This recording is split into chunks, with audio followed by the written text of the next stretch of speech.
all, to our meeting here. Before we get started, I just want to make an announcement. Let everybody know that captioning in the room is currently unavailable. If anybody needs captioning, it is available on Facebook or by downloading the VB Now app. Please make sure your sound is muted. You may also check Clerk Amanda Barnes if you need assistance pulling the video up on your mobile device. Okay, we are ready to roll. All right, so Mr. Mayor, members of council, the first presentation was provided by Brent McKenzie. He's going to brief City Council about the steps that we need to make to prepare for the 2027 General Assembly legislative agenda. Brent, go ahead, the floor is yours. Thank you, Mr. City Manager, and good afternoon, Mr. Mayor, Madam Vice Mayor, and members of council. It's a pleasure to be here in front of you again. Feel like we just finished the 2026 General Assembly session, but here we go, getting things ready for 2027. So today's presentation is very short. We're really just letting you know that we're kicking off our annual process to create our legislative agenda. So today we're just going to do a quick General Assembly preview, show you the timeline that we are proposing for the establishment of your legislative agenda, go through just kind of the different sections that we have in there to see if there are any changes or additions you guys would like to see to how we lay it out and how we propose the agenda. And at the, hit the next slide for me.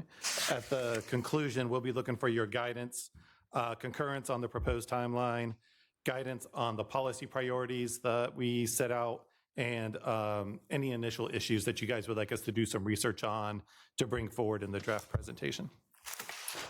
So the 2027 General Assembly session will be what we call the short session. As you will remember, odd numbered years, the session is 30 days with a 15 or 16-day extension per the Constitution.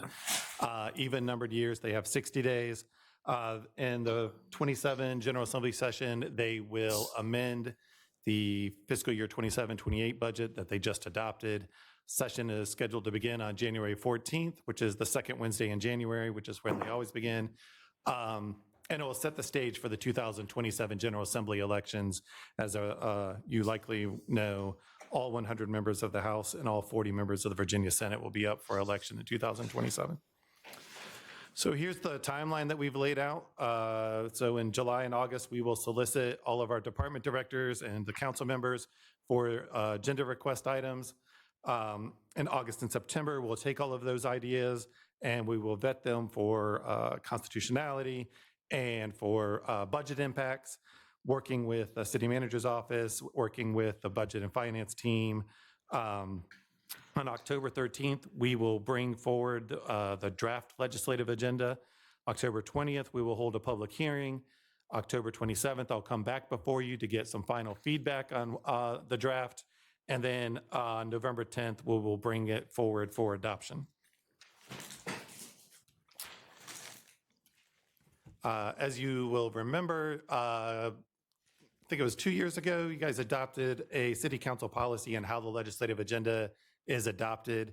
So if there's something that you guys would like to see in the draft legislative agenda, it needs to be either proposed by the mayor, proposed by at least 3 members of city council, or proposed by a city department and then approved by the city manager. The same process that we use to get items on the city council agenda for your weekly meetings. And then once we get to the November vote, the legislative agenda, each individual item requires 2/3 majority to be included in the final, and charter amendments require 3/4 majority. Last year, maybe the year before, we added a section to the legislative agenda that we called these policy priorities, and we laid out the 9 policy priorities from the council based on the focused action plan. These are those 9 policy areas that we have used the last 2 years. Just looking for any guidance from you guys on if there's things on here you would like to see removed or something added, something combined, or if you want to stick with the 9 items that we have here. So we'll be looking for that feedback at the conclusion. And then we always have our 3 legislative sections if there are any recommended charter amendment requests, any new laws that we would like to see, or any budget requests. So that's my presentation today. As I mentioned, we're looking for concurrence on our timeline, guidance on the policy priority section, and then any initial thoughts you all have on things you would like us to do some research on for potential inclusion in the legislative agenda. So back over to you, Mr. Mayor. Okay, thank you. And I'd like to bring something up that has to be of the highest of priorities. Unfortunately, last Saturday, there was a terrible accident on Sandbrook Road again. And once again, this is a situation, and, you know, feeling helpless is not taking care of the problem. Feeling helpless, if this was able to be fixed by this council, it would have been done a long time ago. And I really think that we really have to get the word out to not only our legislators, but I intend to send letters to both our senators and our elected congressional people that this cannot stand. And, you know, going forward, you know, I may ask the members of the General Assembly to help us lobby with the feds for this.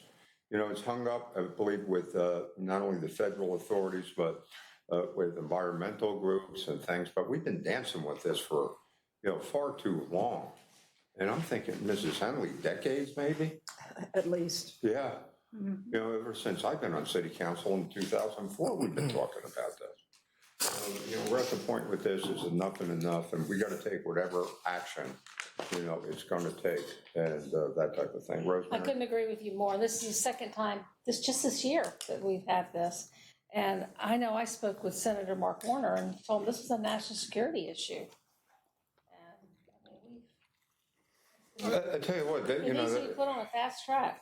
you know, I tell you what, I think maybe we get the Navy involved in this too, because that affects their operational efficiency. You know, this is going to be all hands on deck thing to do. Does anybody got any other questions, Brent? Yeah.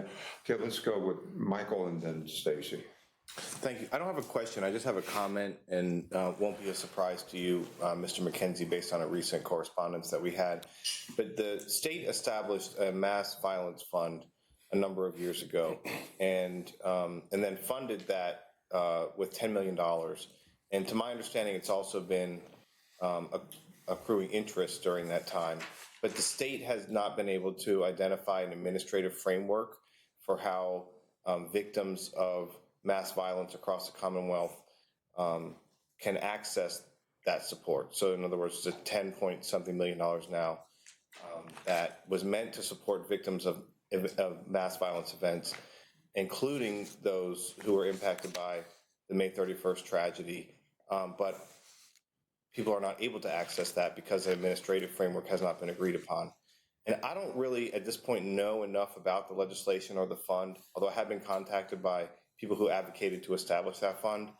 But it seems to me that whether part of our legislative agenda or through our correspondence, we can and should encourage the Commonwealth to develop a framework that would enable victims of mass violence to access the support for which those funds were intended. So I hope that we'll be able to look at that as part of this process. Yes, sir. Yeah, and, you know, through our correspondence, we did some cursory research on that, and glad to do some additional research and bring that issue forward for y'all's consideration. Thank you. Okay, Stacy. So I'm not sure which one this falls under, public safety or transportation, but you know, the e-bike issue continues to be an escalating problem, and I think it falls under both categories, but it's something that we need to be serious about addressing. Yes, sir. And, you know, I've been participating in the e-bike task force. We've had one general meeting and 2 subcommittee meetings. And, you know, I'm not sure we're close to making a recommendation yet, but I think the recommendations that come out of that group will be kind of instrumental in us figuring out the direction that's going to go in. But we will keep you informed and keep that on the radar as well. Thank you, and I thank you for your work on that task force. I appreciate that. Good to know you're there. Yes, sir. Yeah, Stacy, would it be a good idea sometime to have a discussion on this, you know, in an informal too? Because I'll tell you what, I am seeing kids like 9, 10 years old on these bikes and they're cruising without helmets. And, you know, it's, Yeah, this is gonna be complicated, but I appreciate you bringing that up. Amelia? Yes, to do with the e-bike. Whenever it breaks down or what, they just leave it there. You'll be driving and seeing about 8 e-bikes just along the side. And, you know, it looks trashy. Yes, ma'am. Okay, anybody else? Okay, Brent, thank you very much, and thank you for that stellar work you and Andrew do. Really. Thank you, Mr. Mayor. We appreciate that. Thank you, sir. Okay, moving on. All right, so Mr. Mayor, members of council, the next presentation will be given by Deputy City Manager Amanda Jarrett. She's going to brief City Council on the latest as it relates to retail cannabis and the legislation that was passed and the next steps as it relates to adoption and consideration by City Council. Good afternoon, Mayor Dyer, Vice Mayor Wilson, members of City Council, City Manager Duhaney, and City Attorney Stiles. As the manager mentioned, myself and Hannah Sabo will provide you an update on the recent cannabis legislation adopted by the General Assembly. Before we start our presentation, I would like to thank some members of the Cannabis Advisory Board that are here in the audience. They've been discussing this topic for quite some time and have received similar briefing from the planning staff several weeks ago. I'd also like to take a moment and thank the city staff that have so quickly analyzed the legislation as it has changed over the last few weeks and assisted in preparing this briefing today. So we'll start by giving you an overview of the cannabis legislation. We'll provide you an overview of the potential zoning regulations that will ultimately come back to you for your consideration to be implemented in the city of Virginia Beach.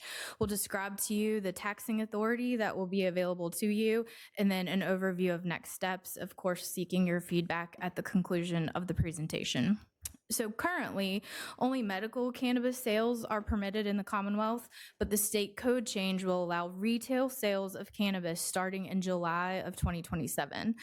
The state application process, as we understand it, is scheduled to begin February 1st of 2027, and issuance of any permits would begin in May.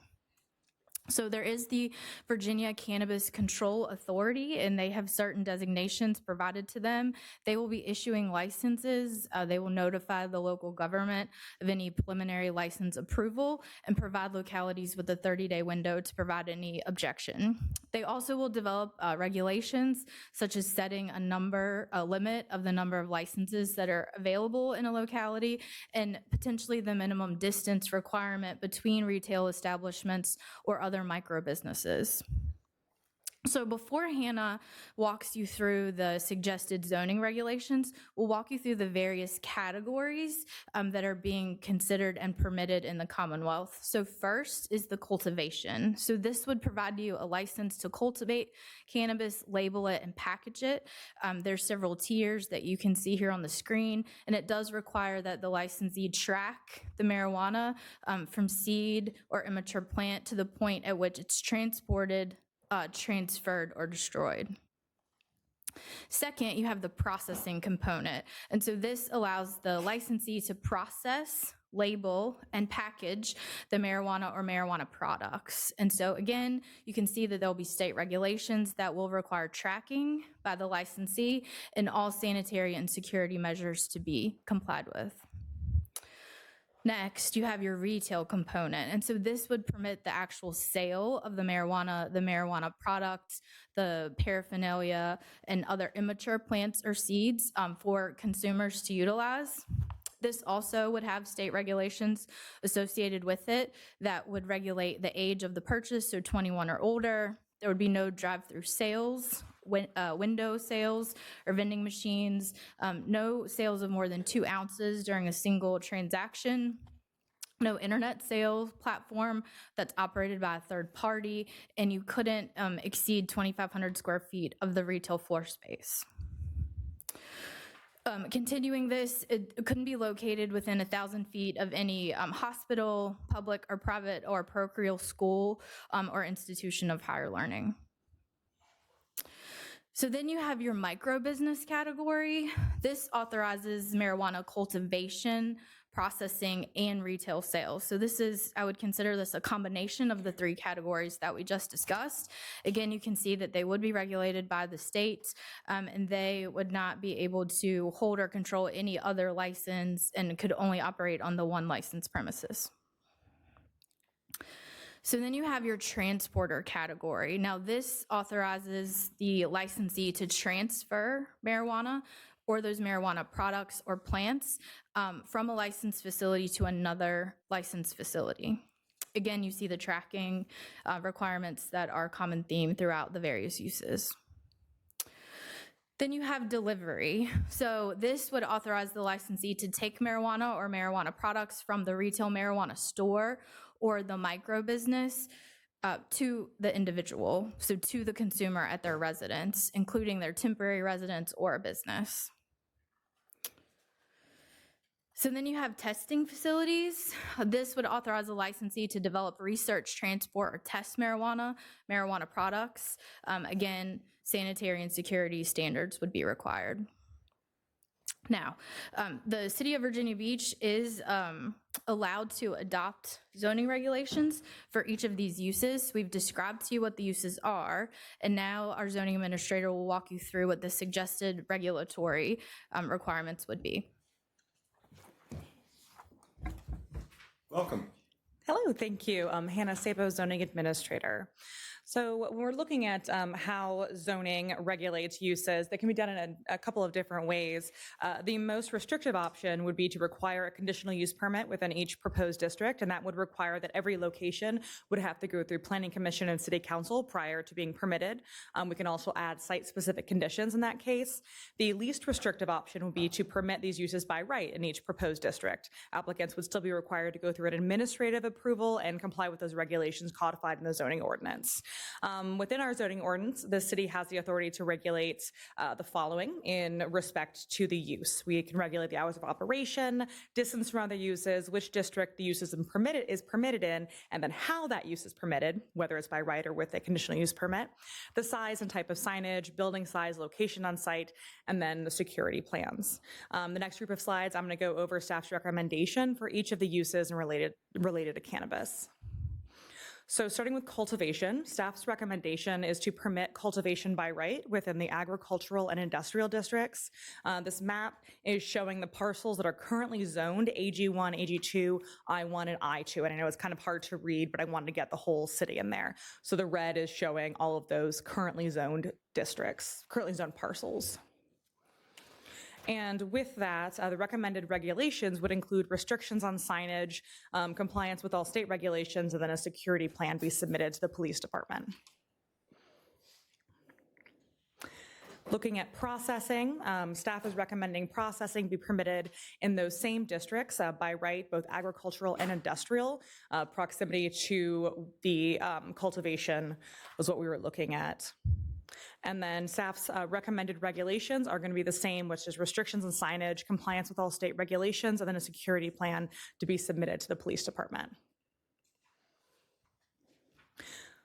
Looking at retail, staff's recommendation is to require a conditional use permit within the business districts listed B1A, B2, B3, and B4, and then to permit it by right within the industrial districts. On the map, the red parcels are those that are zoned industrial, and then the blue parcels are those that are zoned one of those listed business districts. And we were considering which business districts currently allow retail uses and then restaurant uses is the kind of two uses that we were looking at when considering where retail would be appropriate. And then recommended regulations include restrictions on hours of operation, minimum distance from sensitive uses such as schools and hospitals, signage limitations, prohibition on drive-through facilities, a limitation on retail floor area, and then submittal of a security plan. And then looking at micro businesses, and due to the retail components of that, staff's recommendation for this use is the same as it is for retail. We recommend a conditional use permit within the 4 listed business districts and then by right within the industrial districts. And with those same listed conditions as we had for retail, which is limiting hours of operation, distance from sensitive uses such as schools and hospitals, limitations on signage, prohibiting drive-through facilities, limiting the size of the retail floor area, and of course, compliance with all state regulations and a security plan. Looking at the transporter license, staff is recommending the transporter use be permitted by right in the agricultural, office, B2, B3, and then industrial districts, and the proximity to cultivation and processing centers is what we're looking at, and then the consideration for the possibility of like a fleet of vehicles was what led us to these districts. And the proposed regulations include regulations on signage and the compliance with state regulations and the security plan. And looking at the delivery operator use, we're recommending it be permitted by right in the business districts, B1A, B2, B3, B4, B4C, and B4K, and proximity to those retail uses, and then consideration again for the possibility of there being a fleet is what led us to these districts, with those same recommended regulations of sign regulations, compliance with all those state regulations, and that security plan.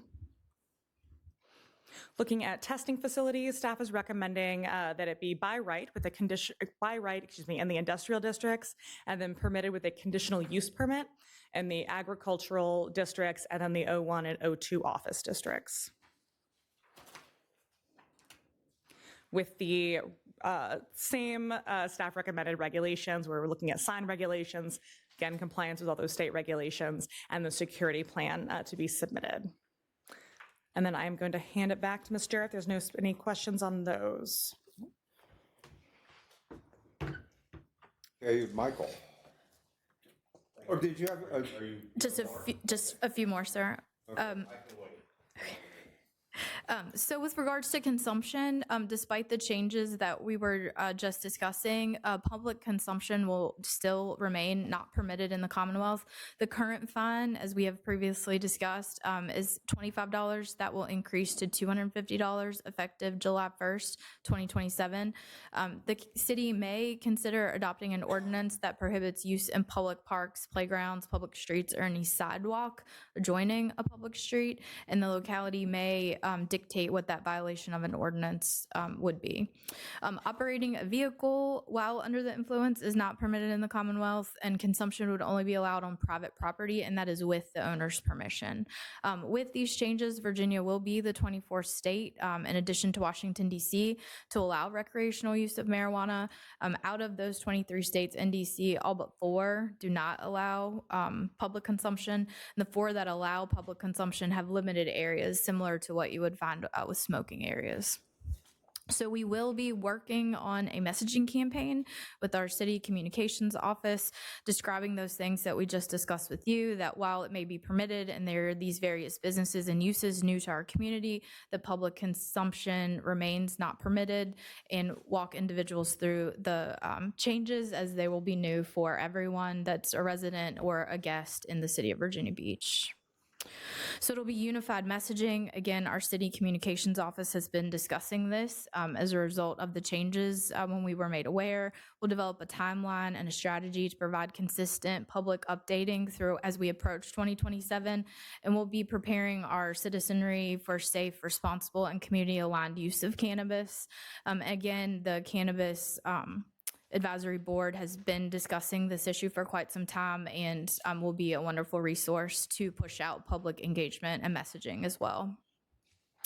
So here's an example of some of our campaign tactics that have been discussed, to include a website, blog. We have very active social media channels, flyers, and then clearly organized community organization outreach. We are permitted to tax the use of cannabis, so the adopted legislation implements a 6% state cannabis tax before July 1st, 2029, and then that rate would increase to 8%. The distribution of the state-generated revenue is restricted to the categories that are listed on the screen. Those are associated with early childhood care, Equity Reinvestment Fund, Department of Behavioral Health and Developmental Services, and then other public health programs. Localities are authorized to adopt an additional 1 to 3.5% local tax, and what has been discussed to date is to implement the adoption of a tax rate at 3.5%. And so next steps, we were here today to brief you first. We plan to update various boards and commissions with this similar presentation. Ultimately, this will go to the Planning Commission for a vote to amend the zoning ordinance, as was just discussed, ultimately coming to City Council for your consideration. That adoption will need to be prior to February 1st of 2027, with the new ordinance to become effective in July. And with that, I'm happy to take any questions you may have. Michael, then Stacy, then Cash. Thank you, Mayor.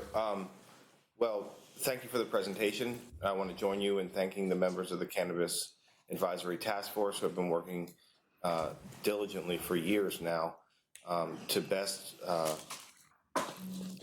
place Virginia Beach in a position to optimize the upside, the benefits of this changing legislation and cultural practice, and mitigate any potential downsides. And that was always the goal.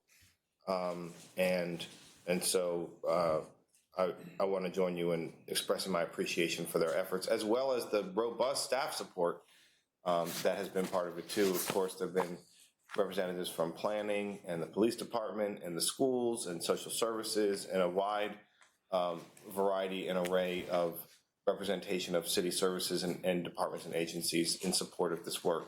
And as far as I know, we're the only municipality in the Commonwealth that has been thoughtful enough to establish such a task force and study this issue in a way that can best position Virginia Beach as a place to absorb these changes. And I think we're seeing the results of that work, the diligent years of quiet work, with this presentation and with the conversations that are happening. So I do want to just thank everyone who's been involved in that initiative. I was looking back, and Councilman Tower and I worked on the resolution before he left office in 2022. So it's been quite an effort. With that said, I think that you presented some really outstanding work here, and I do have some questions and observations. The first one is on consumption. Just to be more specific about it, it says public consumption is not permitted. That includes things such as bars, consumption lounges, hotel rooms, because I think there's a lot of confusion about that. In addition to public spaces like sidewalks, the boardwalk, all of those are considered to be public spaces. So people shouldn't have to worry about a cannabis consumption, or have to be thinking about a cannabis consumption lounge or smoking in a bar. All that continues to be prohibited, correct? Correct.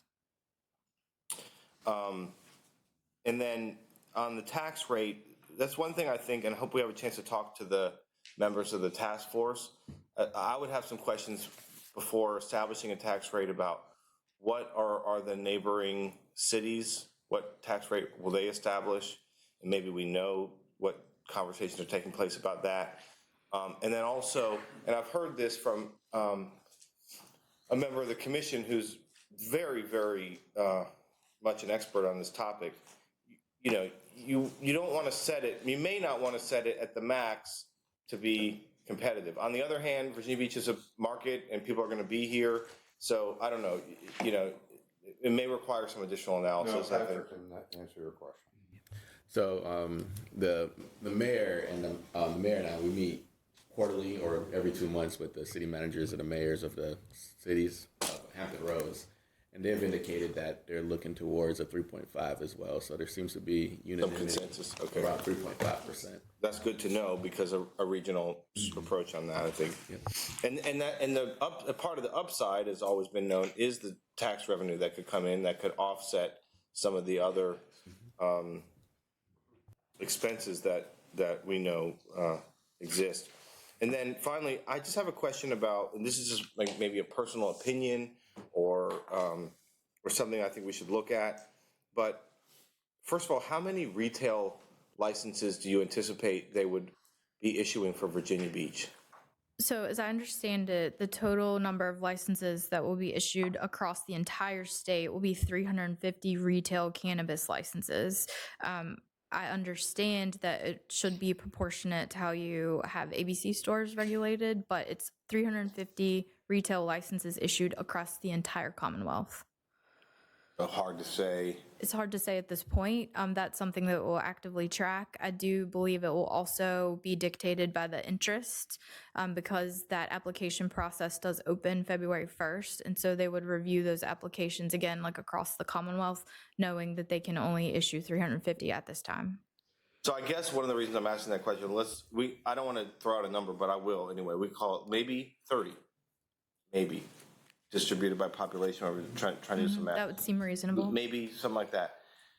I'm just wondering if, especially on the retail, because people are going to have strong opinions about this, and this is something that has been expressed to me, even if it's in industrial, especially if it's only 30 or 40 or 20, I think it is within the, that we have the capability to review conditional use permits for all retail sales. And to me, taking a comprehensive and holistic view at the appropriateness of placing a retail operation in a community, or even if it's an industrial place community, that we have the capability to do that review and probably should retain that control, is my kind of personal reflection as I sit here today.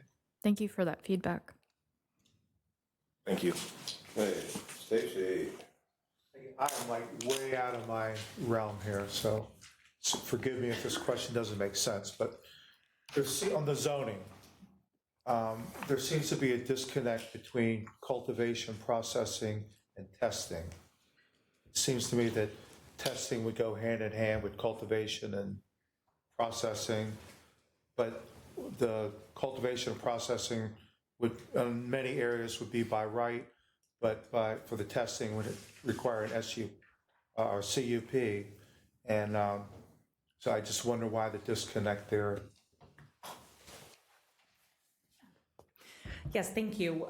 We looked at each of the different licensing types that would be issued. So each of those is a different license that somebody would get from the state. So you would have, there may be some locations where you would want to have cultivation near a testing facility, which is one of the things that we consider where we were looking at these uses. And the same with processing, which is one of the reasons why cultivation and processing we have within those same districts. But we do have them as individual uses, because that's how the state is issuing those licenses, and we wanted to be able to regulate them independently if needed. So we considered the impacts of that specific use. So for testing facility, they're not, the impacts may be less on neighboring properties than it would be for cultivation. You don't have open fields, you're not processing, it's kind of a smaller amount of the product that's on site. So those impacts may be less than if you had that for processing or cultivation, but you would, I think a lot of the users would still want it to be in closer proximity to the processing sites. So we took all of those things into consideration. If that helps answer your question. I don't even know enough to have a follow-up. Okay. Sorry. Okay, Cash, Josh, Worth. Thank you. Thank you. What I want to make clear for the public is that the Cannabis Task Force has been working at this for years. And so civic engagement is at the heart of the staff's recommendation. And I'm so grateful for the Cannabis Task Force, those who have spent countless hours giving information. So this isn't something that is just popped up today. This is very thoughtful, lots of discussions. And then for the public, it would be good for us to look at, we're including the police department in all of these discussions. You look on page 17, we're going to review and submit for Virginia Beach Police Department to review it. Page 19, page 21, page 23, page 25. My point being is, this is much about a community that's working in line with the police. And so this is very important for us to understand that there's a lot of work that has been done, and it is in line with Virginia Beach Police Department. Thank you. Hey, Josh? Thank you very much for the report, and to the members of the task force who've been working on this for so long. A couple of questions, just timing-wise. How does this fold into, or does it, with our zoning ordinance update? And is this alongside it, or is this part of it? So this would be considered in advance of that. That project will be starting soonest, but that's an 18 to 24-month process because the requirements go into effect in July of 2027. We will need to act on these in advance of the comprehensive zoning ordinance rewrite. This is very similar to some of the items you're considering later this evening that are a result of state code changes that require implementation. And so we'll have to move this process forward while working on the comprehensive zoning update. Walk and chew gum at the same time? Yes, sir. Good. So my next question is, on slide 13, you've got some regulation options that for just kind of thought and consideration. Will we have say-so on concentration in certain areas? So I just don't, if there are certain, I guess, zoning districts that would allow it either via CUP or by right,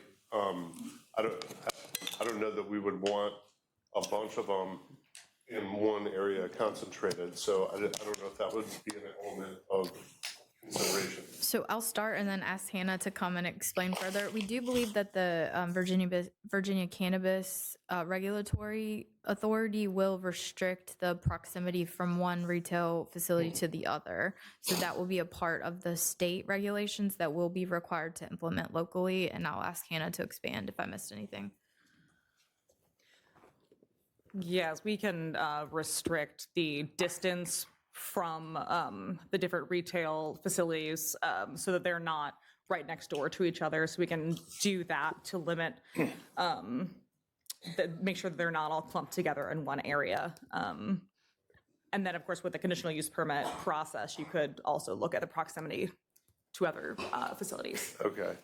So, and the most restrictive option it looks like we have available to us is a CUP. There's no outright, there's no ban, I guess, but, unless you're talking about a zoning district that isn't among the enumerated authorized areas, correct? Correct. So we would not be able to restrict any of these uses or prohibit them completely. We can restrict them using a conditional use permit process, but you cannot ban them.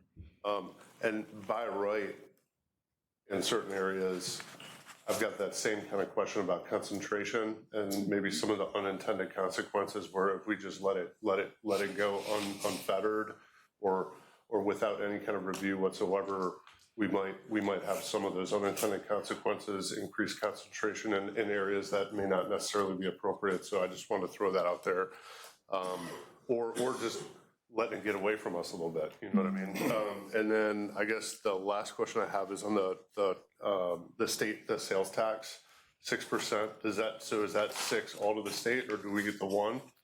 Like ordinary sales tax, so then we would do 1 plus 3.5? So as I understand it, it would be the 6% to the state, and then we would have our additional revenue be received from the locally dictated tax rate. So if we set 3.5%, 3.5% would come to the city. If it was 1%, then 1% would come. But the 6% is to be retained by the Commonwealth. I think to be clear as well, I think this is in addition to the regular sales tax as well. Oh, Yeah. So I think by the time it's all said and done, I think it'll be pretty it's significant. almost a 20% tax, Because if you look at the other places around us, that's how they operate as well. Okay, all right. Good work. Thank you, Mayor. Thanks for the presentation and for the Cannabis Task Force for your work. I have 2 questions. Can you go to page 28? The under the influence, it looks like a zero tolerance. Are the police able to determine on the spot, do we know? Or does it have to be, because in alcohol, you have breathalyzer, how is that? And we don't have to answer that today, but I mean, that would be an important. So Deputy Chief Wilkerson is here. I would ask him for some assistance with that question. I don't believe there's a way to currently understand the degree of cannabis in your system in real time. That's correct. Could you come to the microphone? Did you get the microphone? Yep. Deputy Chief, introduce yourself when you get up top. Good afternoon. I'm Deputy Chief Jeff Wilkerson. I command the investigative division, which part of that is special investigations, which oversee all the narcotics investigations. So there's no easy answer to the question. We do have drug recognition experts within the organization that can finally identify someone who's under the influence of something other than alcohol, in this case marijuana. But it is difficult to do that in the field. It would be in the field for the regular officer more in line with a sobriety test or investigation. So we wouldn't be able to judge the amount of influence that the THC is having on the person, but we'd be able to maybe determine the level of sobriety for them to be a danger to themselves or the public. This is not permitted under any influence. So whether it's a little bit or a lot, that's, to me, it's zero tolerance. Well, not permitted for consumption. Having it in your body itself is not criminalized. Oh, okay. So open consumption, like an open container, that would be the part that we'd be concerned with. Having it ingested in your body at a level of intoxication, that's not part of the criminalization of it. So if they visibly see you smoking marijuana, then that's when this comes in, you know. But obviously, if you're operating a vehicle erratically, then sobriety comes into it as well. But if you have it in your system, that's not illegal because It's not illegal. You're allowed to smoke it Right. in the Commonwealth, like in the privacy of your own home or something like that. Okay.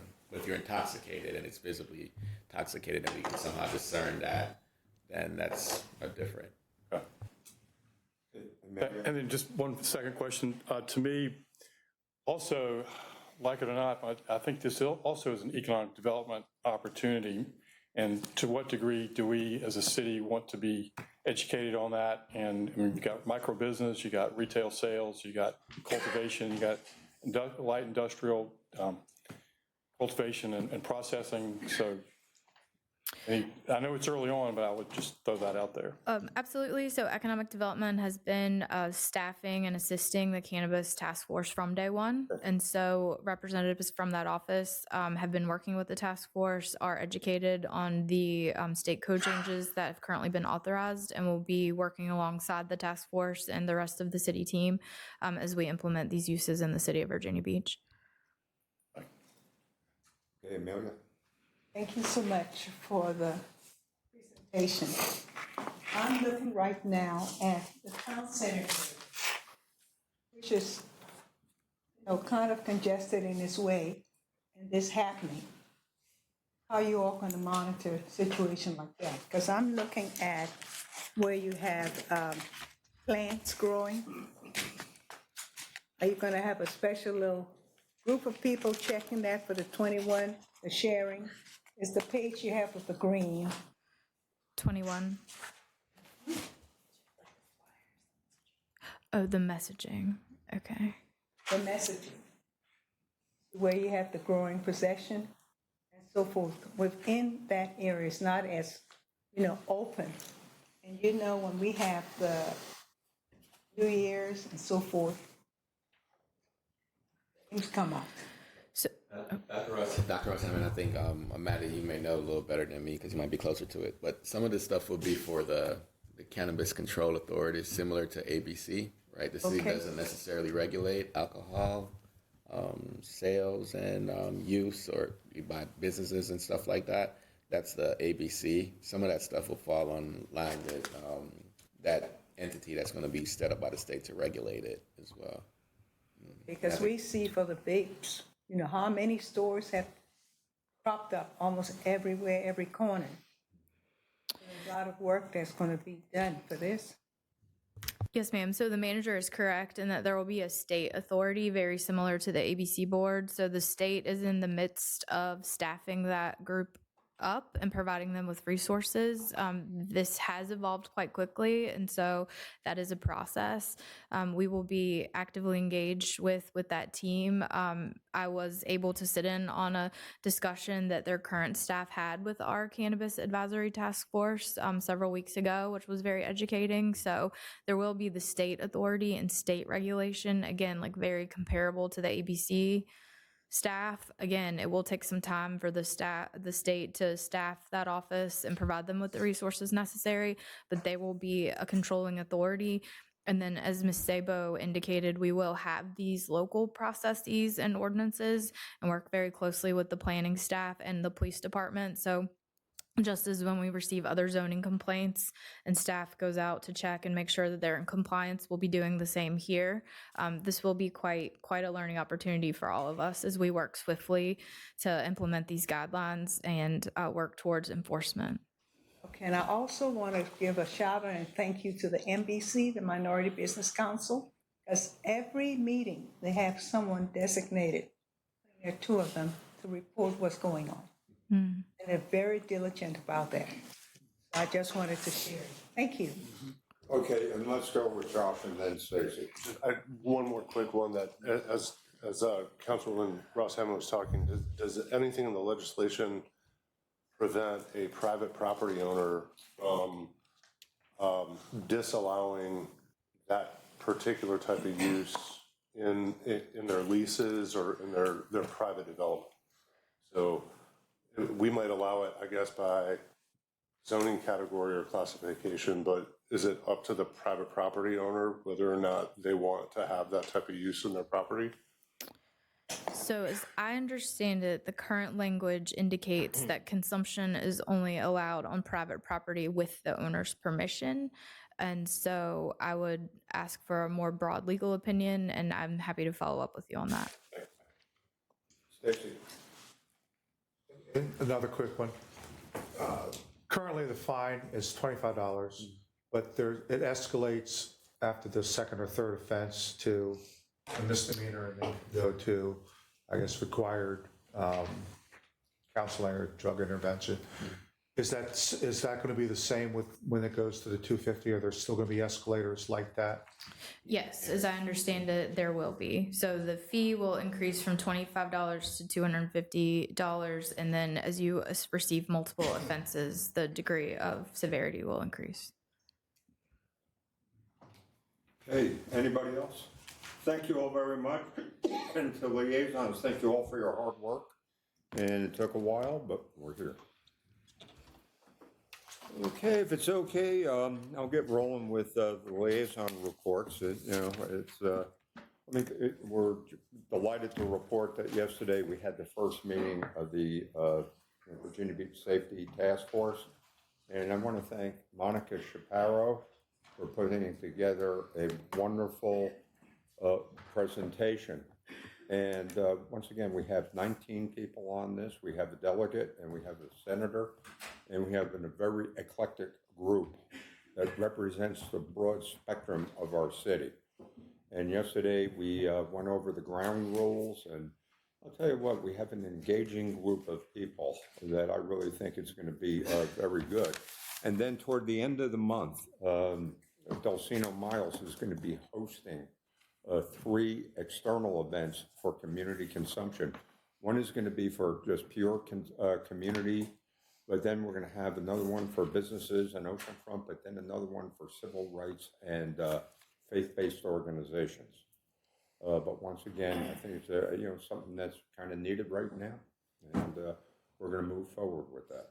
Hey, anybody else? Worth. Thank you, Mayor. I just want to do a shout out to all the city employees, public safety, public staff for an incredible weekend that we just all enjoyed the passing now of the 250th anniversary and birthday of our country. And I don't know any numbers, Mr. City Manager, for the oceanfront, but I just personally saw a lot of people having a lot of fun. And the restaurants I hear were very busy. The hotels were, I think, had no vacancy. I don't know of any I know a couple of bad accidents, but I just personally saw a lot of people working on city staff supporting this, and it's very much appreciated. And then secondly, I want to note, and some of y'all, I didn't know Dawson Taylor that well, but I know of him very well, and he just passed at the tender age of 103, an incredible life lived, called Mr. Virginia Beach, Mr. Virginia Gentleman, a father, a husband, community booster, founder of Taylor's Do It Center, and a veteran. And he'll be sorely missed and appreciated. Thank you. Oh, thank you. Okay, Amelia. Just short, I did go out to the ocean front. It was really nice. Had about 10 family members coming from North Carolina and from Columbia, that area, and they really, had a great time. It was hot. I kind of stayed in the patio side, but they were out there. But the only complaints I kept hearing is, are you all going to put more parking? Are you all going to have more parking? Because it was packed, but it was orderly. So that was good. Also, we had a parade. I missed the parade part, but I was over at the picnic at Aragona Village, and that went very well. Councilman Josh, and I heard you were there too earlier. It was just too hot. I came about about 11, and then I John think is from the there. city should give out togas and grape leaves for days like this. And then 2 things coming up. I have a community day meeting on the 9th. And for people to understand, it's literally a community day meeting. It's not a campaign event. So people will know the difference between that. And on the 11th, we have the 100th birthday of an African-American who was part of the Buffalo Riders, and they're having it in Queen City. So I thank you all for signing the resolution letter from the mayor, and I'll be out there on Saturday the 11th. Thank you. Rosemary. I just want to say I'm having a community town hall meeting on Thursday, the 9th, Seems like me, at yes. the south building of the aquarium at 6 to 7:30, and would love to anyone to come. Thank you. Okay, anybody else? Okay, how about let's do the consent agenda. And, okay, under ordinances and resolutions, I don't think we have any speakers except for the hearing, is that correct? Correct. So there's no speakers on anything else on the agenda. Under ordinances and resolutions, does anybody have anything there? Okay, planning then. Under planning, number 1, John Tran and Leanne, District 6. Consent agenda, please. Number 2, Matthew and Jessica Ferme, that is District 2. That seems to be okay. Number 3, You're Not Alone, LLC, District 6. Consent agenda, they're not alone. 4, Westminster Canterbury, District 8. There are 2 revisions to the conditions that we need to incorporate. So we want to pass it with the I'm sorry? amended? Yes. And we got a handout on those. The amended version, is that what we want to call it? Yes. So the first one was, the original said that any trees that were taken out had to be replaced by 4-inch diameters. The city arborist has determined that that could cause problems depending upon where they were. So the wording's going to be changed to 2 to 4 inches as approved by the city arborist where needed. Okay. And then on the elevated pedestrian bridges, that the elevated pedestrian bridges could not be constructed until they get approval for the encroachment of pedestrian bridges over Starfish Road and Seashore Avenue. Everybody okay with this? Okay, number 5, Emmanuel Platon, District 10. That's fine for consent. Number 6, Diane Davis, District 4. Approval for consent. Number 7, Andel Gui Tacos, LLC. Approval for consent. 4. Number 8, ordinance to amend the city zoning ordinance, CZO, section 401, 501, 901, and 1001, regarding the solar facilities as a conditional and accessory use in the agricultural, residential, commercial, and industrial districts. Okay, number 9 is the ordinance to amend the city zoning ordinance, CZO, section 207, Ray Building, mounted antennas. Number 10 is the ordinance to amend city zoning ordinance, section 203, Ray minimum parking requirements for residential and mixed uses. Number 12 is the ordinance to amend city zoning ordinance, CZO, Article 5, Ray the uses and dimensional requirements in the R 2.5 residential zoning district. Okay, number 12, the ordinance to amend city zoning ordinance, CZO, section 105, Ray non-conforming mobile homes. Okay, that's it. Everything's on consent except, we just had the public hearing. Okay, thank you. And we got open mic time. Oh, yeah, that's right. All right, the chair will entertain a motion to recess into a closed session pursuant to the exemptions of the open meeting allowed by section 2.23711A Code of Virginia as amended for the following purposes. Number one, public contract, discussion or award of public contract involving the expenditure of public funds and discussion of the terms of the scope of such contract, where discussion in an open session would adversely affect the bargaining position or negotiation strategy of the public body pursuant to section 2.2 3711A29, and that's Project Butterfly, and then personnel matters, discussion, consideration, or interviews of prospective candidates for employment, assignment, appointment, promotion, performance, demotion, salaries, disciplining, or resignation of specific public officers, appointees, or employees of the public body pursuant to section 2.23711A1, and that's council appointments for commissions, boards, authorities, agencies, and appointees. Do I have a motion? So moved. Second. Councilor Berluci? Aye. Councilor Cummings? Aye. Councilor Henley? Aye. Councilor Hutchison? Aye. Councilor Jackson Green? Aye. Councilor Remick? Aye. Councilor Ross Tanner? Aye. Councilor Morale? Aye. Councilor Schulman? Aye. Vice Mayor Wilson? Aye. Mayor Dyer? Aye.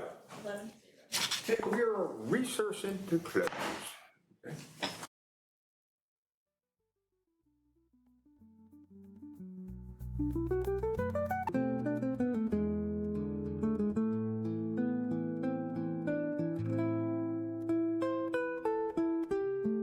Meeting to order, and if you're willing and able to stand for the invocation, please.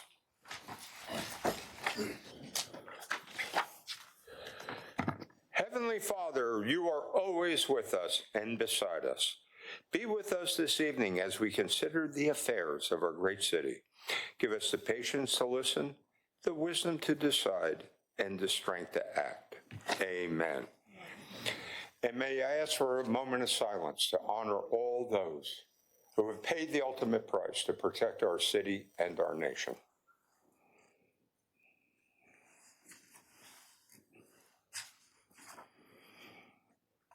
And the Pledge of Allegiance. I pledge allegiance to the flag of the United States of America and to the republic for which it stands, one nation, under God, indivisible, with liberty and justice for all. Okay, thank you all. Madam Clerk, do we have a roll call? We do, Your Honor. All present, Mr. Okay, Jackson thank Green you. must be just a few minutes behind. Could I have a motion to approve the certification of the closed session? So moved. Second. Okay.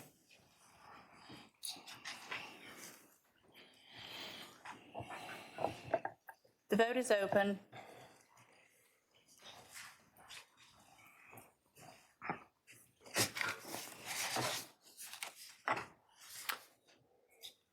Mayor Dyer, may I have your vote, please? Okay.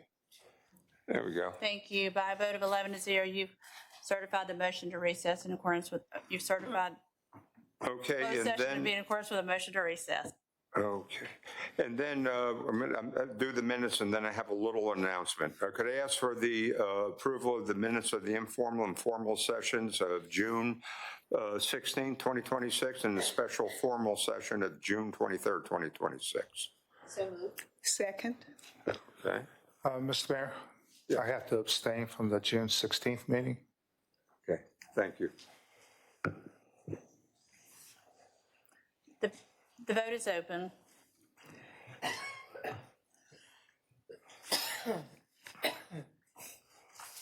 Mayor, may I have your vote, please? Sticking today. There we go. Thank you. By a vote of 10-0, you approved the June 6th, I'm sorry, 9-0, you've approved the June 16th minutes. By a vote of 10-0 with Councilmember Berlucci abstaining, you've approved the June 23rd minutes. Okay, thank you. And before we get it started, I'd like to let everyone know that the captioning in the room is currently unavailable.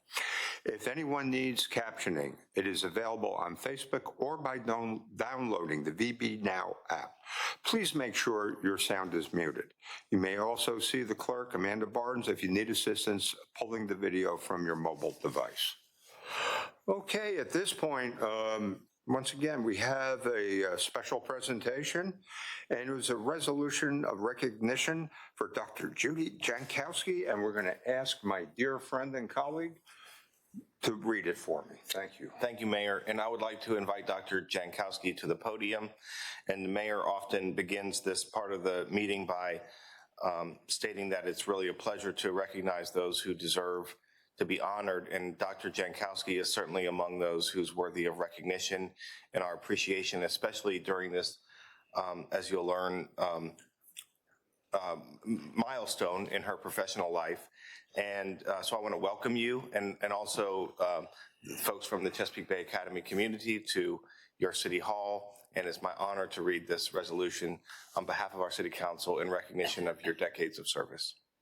Whereas Dr. Judy Jankowski has dedicated more than 40 years to education, guided by the belief that every child deserves to be understood, valued, and provided the opportunity to reach their fullest potential.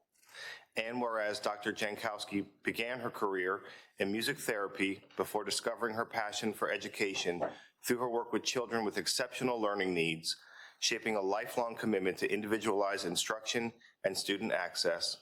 And whereas throughout her career, Dr. Jankowski has championed educational environments that recognize the unique strengths of every learner, unique strengths and needs of every learner, while inspiring students, educators, and colleagues through her commitment to lifelong learning, innovation, and excellence. And whereas, as head of school of Chesapeake Bay Academy for 13 years, Dr. Jankowski strengthened academic programs, expanded opportunities for students, advanced research and innovation, and helped establish the school as a nationally recognized leader in specialized education. And whereas under her leadership, Chesapeake Bay Academy developed and expanded innovative initiatives, including the Center for Educational Research and Technological Innovation, CadetNet Virtual Academy, and the MAKE CBA Entrepreneurship Program and Makerspace, as well as the annual ADHD Symposium and numerous partnerships benefiting students, educators, and families. And whereas through her advocacy for evidence-based practices, specialized learning opportunities, professional development, and educational innovation, Dr. Jankowski has positively impacted countless students and families while strengthening the broader educational community. And whereas beyond Chesapeake Bay Academy, Dr. Jankowski has contributed her expertise and leadership to organizations including the Virginia Association of Independent Schools, the Virginia Foundation for Learning Disability Scholarships, and numerous educational and nonprofit initiatives throughout Hampton Roads. Now therefore be it resolved that the City Council of the City of Virginia Beach hereby pauses in its deliberations to recognize and honor Dr. Judy Jankowski for her extraordinary leadership, innovation, and unwavering commitment to students with exceptional learning needs, and for the lasting impact she has made on education in Hampton Roads and beyond.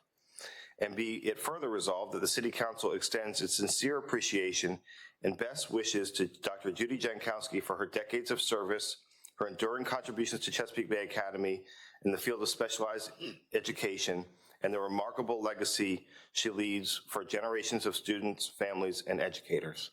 Congratulations. Thank you.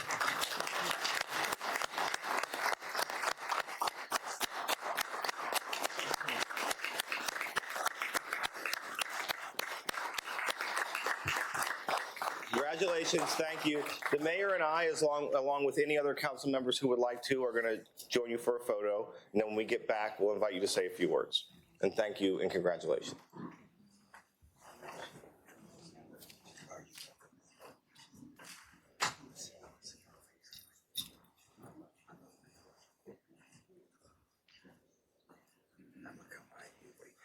What's with it? I'm gonna come by you because then we can be in the picture.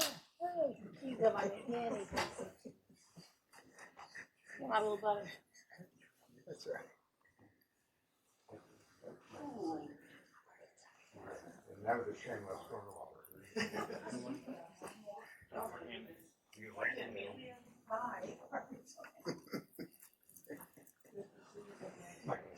If y'all come back here, we can all be in the picture too. That's why we did it. Scooch in, scooch in. Look in front of the chair. Yes. Pretty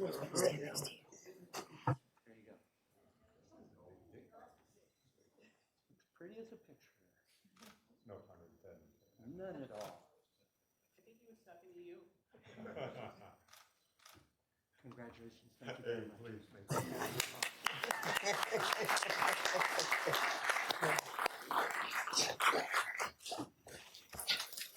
I know you have a lot to do, so I want to just be brief. Thank all of you for your work. I came to Virginia Beach from out of town and was coached through learning this community by so many warm and open individuals that make up this community. And I am truly grateful for that. Special education is something that I know is close to the hearts of a number of you. And given the current environment, it could not be more important.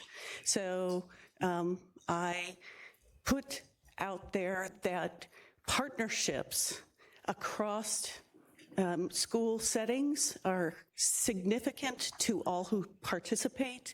I believe strongly in the partnership between independent education and public schools, and I hope that I will have the opportunity to continue to contribute to this community and to education for a long time to come. So thank you. Thank you, and congratulations, well deserved.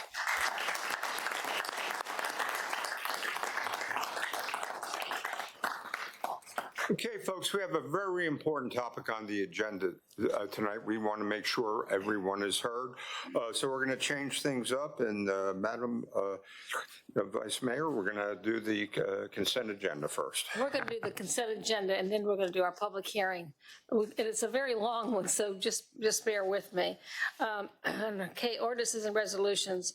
Ordinance to authorize acquisition of property in fee simple and the acquisition of temporary and permanent easement, either by agreement or condemnation, Ray Virginia Beach Boulevard Sidewalk Highway Safety Improvement Program, and that's CIP 100-423.025.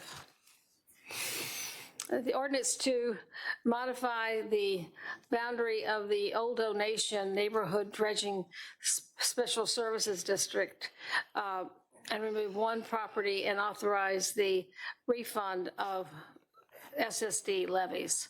Number 3 is the ordinance Ray, the compensation of the city manager effective July 1st, 2026, and that's requested by the city council. Number 4 is the ordinance of the compensation of the city attorney effective July 1st, 2026, and that's requested by the city council. Number 5 is the ordinance to the compensation of the city clerk, effective July 1st, 2026, and that's requested by City Council. And the ordinance as the compensation of the city real estate assessor, effective July 1st, 2026, and that's requested by City Council. And number 7 is the ordinance for the compensation of the city auditor, effective July 1st, 2026, and that was requested by City Council. Number 8 is the ordinance to add a third student member to the flood prevention and referendum oversight board. Number 9 is the ordinance to add 2 additional student members to the Virginia Beach Clean Community Commission. Number 10 is the ordinance to amend the Attainable Workforce Housing Performance Grant Program and authorize certain actions in furtherance thereof. Number 11 is the resolution to grant a permit to allow Midwest Medical Transport, LLC, ambulance operate in the city. Number 12 is a resolution to extend the transmittal date of the Planning Commission's recommendation on the proposed amendments in the city zoning ordinance to amend the official zoning map, reduce the oceanfront resort short-term rental overlay district, and amend CZO section 241.2, raise short-term rentals. Number 13 is the ordinance to add Article 6 to City Code Chapter 31, use of expanded polystyrene food service containers. Number 14 is the resolution to support the city's 2026 Round 7 applications to the Virginia Department of Transportation, VDOT, with the Smart Scale program. Number 15 is the ordinance to authorize temporary encroachments into city-owned drainage and pondage easement in the rear of 528 Melrose Circle, reconstruct and install a timber wharf, riprap revetment, and maintain an existing timber bulkhead, and that is in District 8. Number 16 is the ordinance to authorize a temporary encroachment into a city-owned property known as Treasure Canal of the rear of 2229 Spinnaker Circle to maintain 2 existing timber floating piers, an existing permitted boat lift with timber piles, existing minimum personal watercraft lift, and remove and replace the existing timber boating pier, and construct and maintain a replacement vinyl bulkhead and the return of walls. That is in District 8. Number 17 is the ordinance to approve $3 million of the Open Space Special Revenue Fund balance to the FY 2026-27 Capital Improvement Program to amend the scope of Capital Project 100-667, the Rudy Loop Park development, and authorize the acquisition of property at 310 Atlantic Avenue from 314 Atlantic Avenue, LLC. Number 18 is the ordinance to appropriate $516,923 from the Herds Cove Special Service District Special Revenue Fund and $128,227 from private access basin funds within the FY 2026-27 Capital Improvement Program in Capital Project 100-210 Herds Cove Neighborhood Dredging. And number 19 is the ordinance to accept and appropriate $6,000 from the Virginia Department of Criminal Justice Services to the FY 2026-27 Police Department operating budget to purchase Axon Fuses Core Pro. Open public hearing on planning. Yes. The first one is District 6. Number 1 is, forgive me if I butcher this, John Tran and Leanne Nguyen, NGOC, the and Tan Than for a variance in Section 4 of the subdivision regulation lot area and width at 1117 Beautiful Street. Number 2 is Matthew and Jessica Ferme for a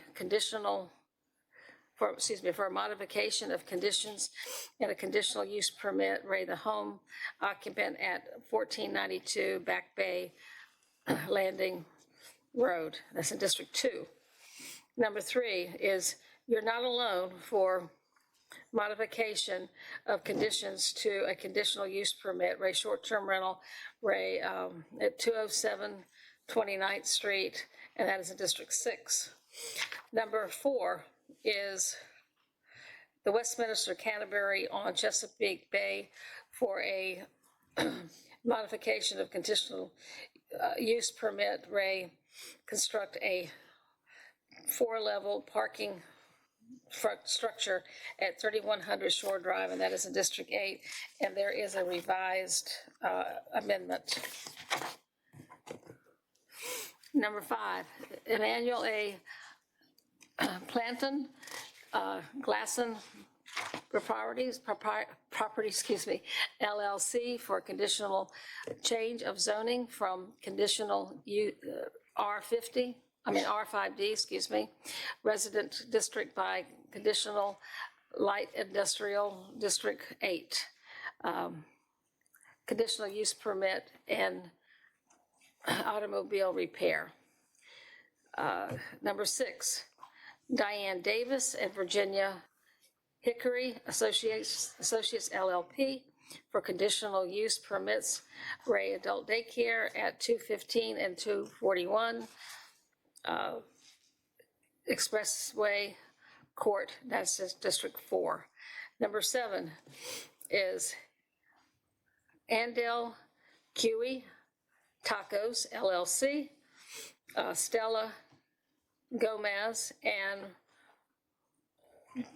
Bowen Property Ventures LLC for a conditional use permit to operate a market at 549 Newtown Road, and that is also in District 4. Number 8 is the ordinance to amend city zoning ordinance CZO section 401, 501, 901, and 1001, resolving solar facilities as of a conditional and screen accessory use in the agricultural, residential, commercial, and industrial districts. Number 9 is the ordinance to amend city zoning ordinance, section 207, Ray, building mounted antennas with small wireless facilities and temporary communication. Almost done. The ordinance to amend city zoning ordinance 203, Ray minimum parking requirements for residential and mixed uses. Number 11 is the ordinance to amend city zoning ordinance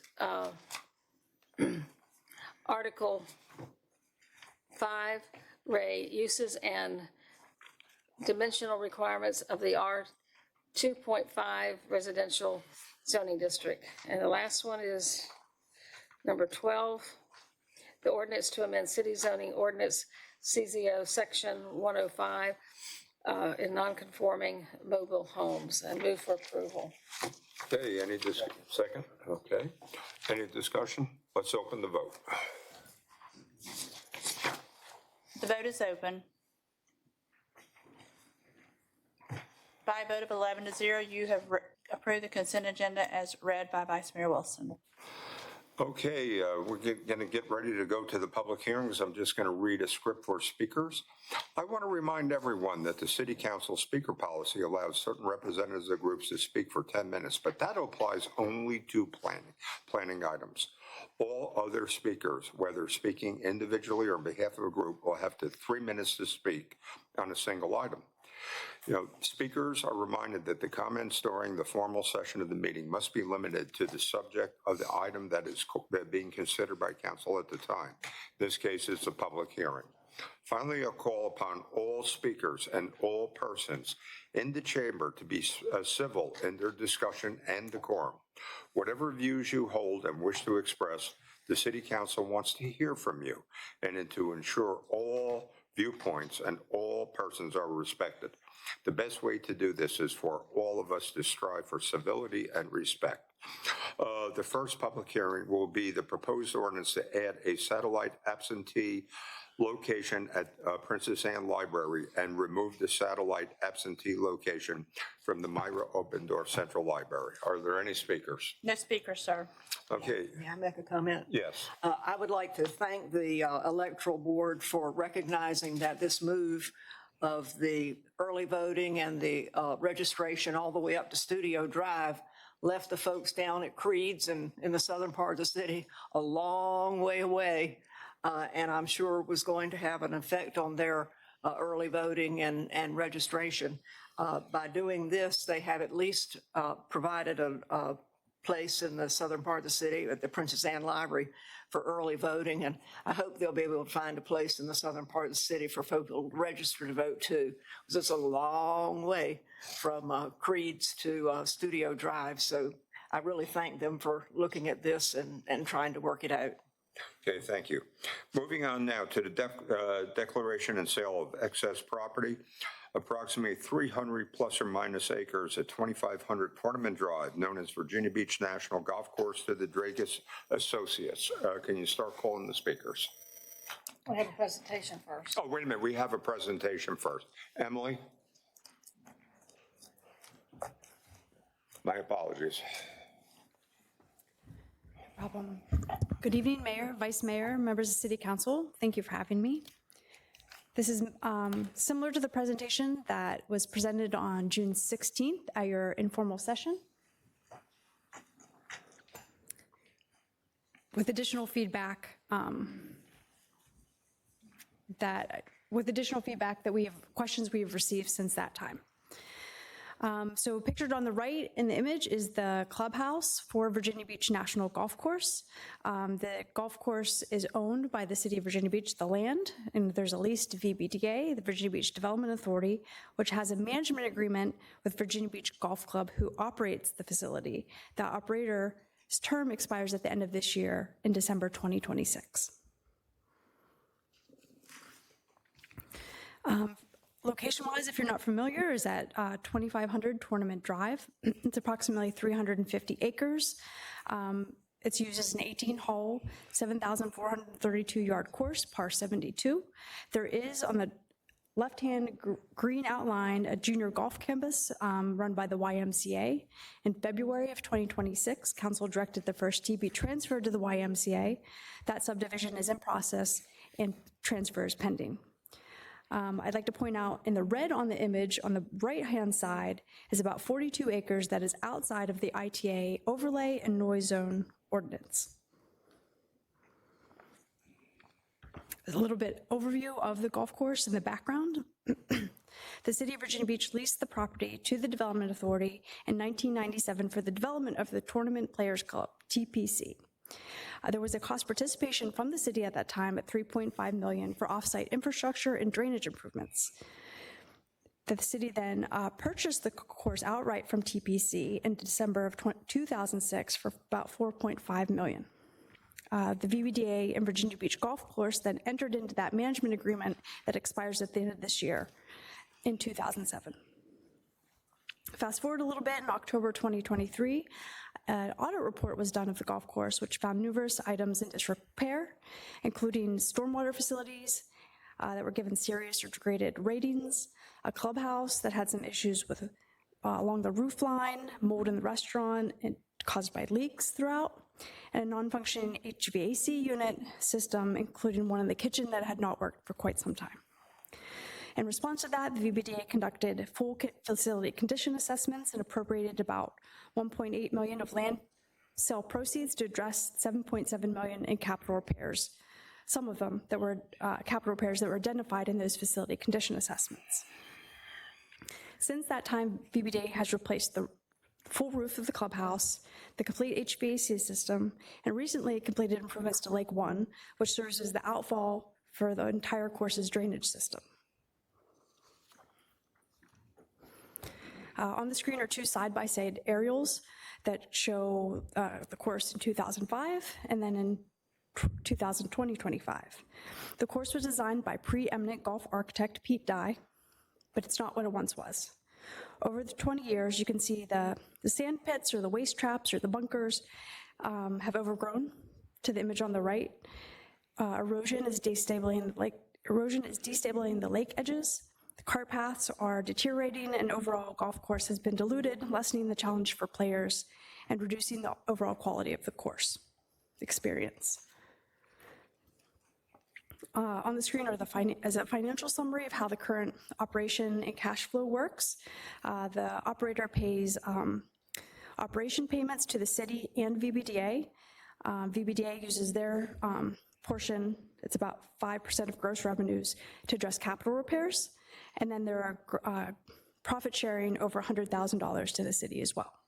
The middle row, you can see the average annual over 19 years of what has come in or gone out.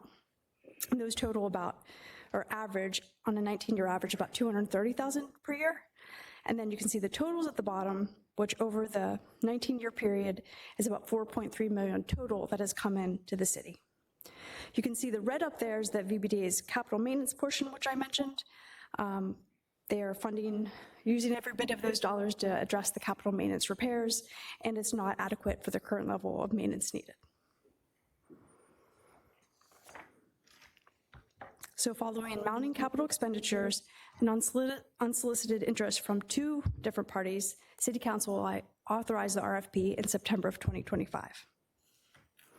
The RFP was widely advertised for 45 days, seeking proposals to acquire and maintain a publicly accessible golf course. 9 responses were received. 4 of them had a housing component, and 5 of them were just for new golf course operations. Between December and January of this year, 4 shortlisted respondents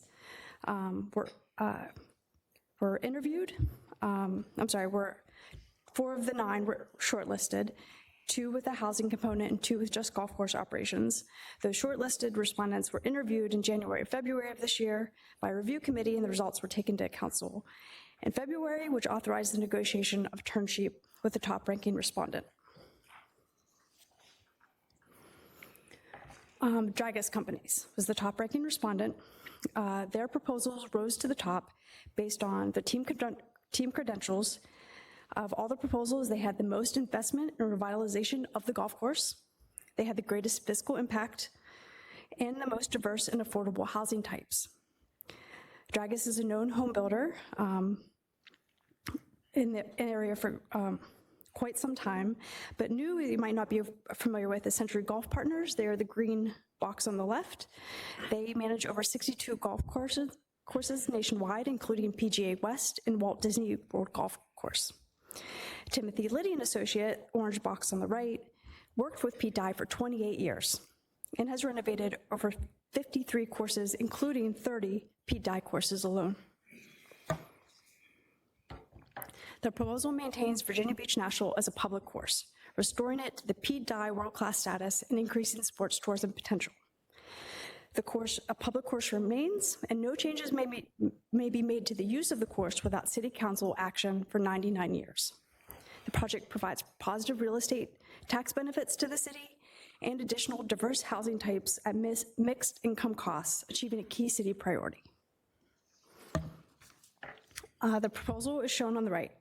A vastly improved public golf course is proposed. An estimated $38.1 million is proposed to be invested in the course. The yellow circles, A, C, and B, are all parts of the course. I'll dive a little bit more on the coming slides. But as I mentioned, it will be operated by Century Golf Partners and redesigned by Mr. Timothy Liddy, a protege of Pete Dye. In E, right off in Nimmo on the southern end of the image, is a mixed for-sale housing community with 659 units, with over half at or below 120% AMI. That stands for area median income. In current prices today, about $128,000 income for a 4-person family is around 120% AMI for clarity. In D, the orange D on the image on the right is a new childcare facility and a 1.8 acre site. F on the left in the green is 45 acres of woodlands and environmental preservation that will be maintained. There's a lot of blue up there. Those are all the existing stormwater ponds and enhanced and new stormwater ponds facilities as well. The net addition of about 16.5 acres of stormwater facilities are there to ensure the city's high stormwater standards can be met, the new net impervious can be addressed, and to address the existing stormwater issue deficiencies identified in the audits. And as mentioned, it's a positive, fiscally positive project with estimated 3.4 million estimated new annual tax revenue per year once constructed and stabilized. A little bit more about the golf course. 10 holes will be retained, the original front 9 and the signature 18th hole. Those are the dark blue ones on the screen. The orange ones are 8 new or modified holes, including a relocation of 2 holes on adjacent city land. As mentioned, it'll be redesigned by Timothy Liddy. There'll be no impacts to First Tee. As I mentioned, that's a separate process. It is not part of this. And no homes will be located on fairways or greens. This will bring new sports tourism opportunities to include new driving range technology similar to TrackMan, and around the clubhouse, an entertainment lawn and event area, an illuminated 18-hole putting green, and potential for 20 stay and play cottages as an accessory to the golf course. A little bit more about the proposed pricing for the renovated golf course. Projected robust loyalty card program has been proposed to keep locals engaged. Unlike now, VB residents would pay no initiation fee or annual dues. Virginia and non-Virginia Players Club card will be offered, and non-membership rates will start about $69 for military, police, and firefighters, as shown on the image of the right. In season, about $49 in the off-season. For comparison, that's about current non-membership rates are $99 in season and $67 in off-season. Century Golf Partners deployed a similar loyalty program at their Legends Resort in Myrtle Beach and expanded local play by 50%. Here are some images of the proposed housing types. They're not single-family homes, but they're not all multifamily either. There are garden flats and townhomes, terrace homes, and golf verandas. And they will add to the housing diversity lacking in our market and identified as one of the goals for the courthouse area in the comprehensive plan. As I mentioned, this is over half will be at attainable units under 120% AMI, but could be lower compared to what Guilford at Spence Crossing community just up the road on Prince Anne. More than 90% of homeowners there earn at or below 100% AMI. The graphic on the right shows Dragus's current mixture of residential occupations. You can see professional services, working in the military or healthcare. This is workforce housing. The developer is experienced in the city's rezoning process and is prepared to undertake that process during their due diligence period. The density will be no higher than Southern Pines apartment community adjacent. They anticipate seeking a conditional A18 rezoning, which is at or below Southern Pines adjacent. Specifically on the purchase terms, the developer will purchase the property for $17.94 million.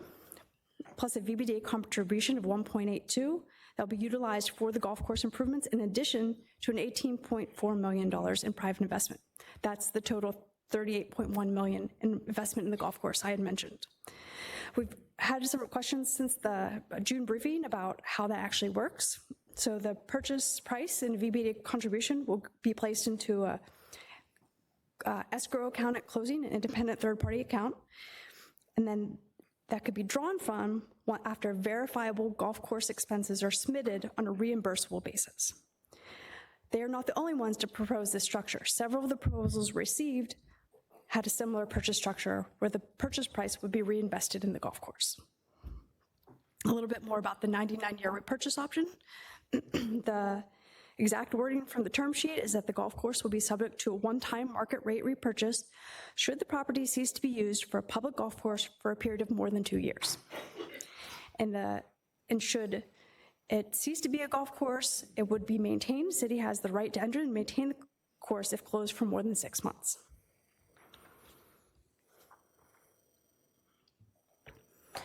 The term sheet does outline a city contribution for public infrastructure.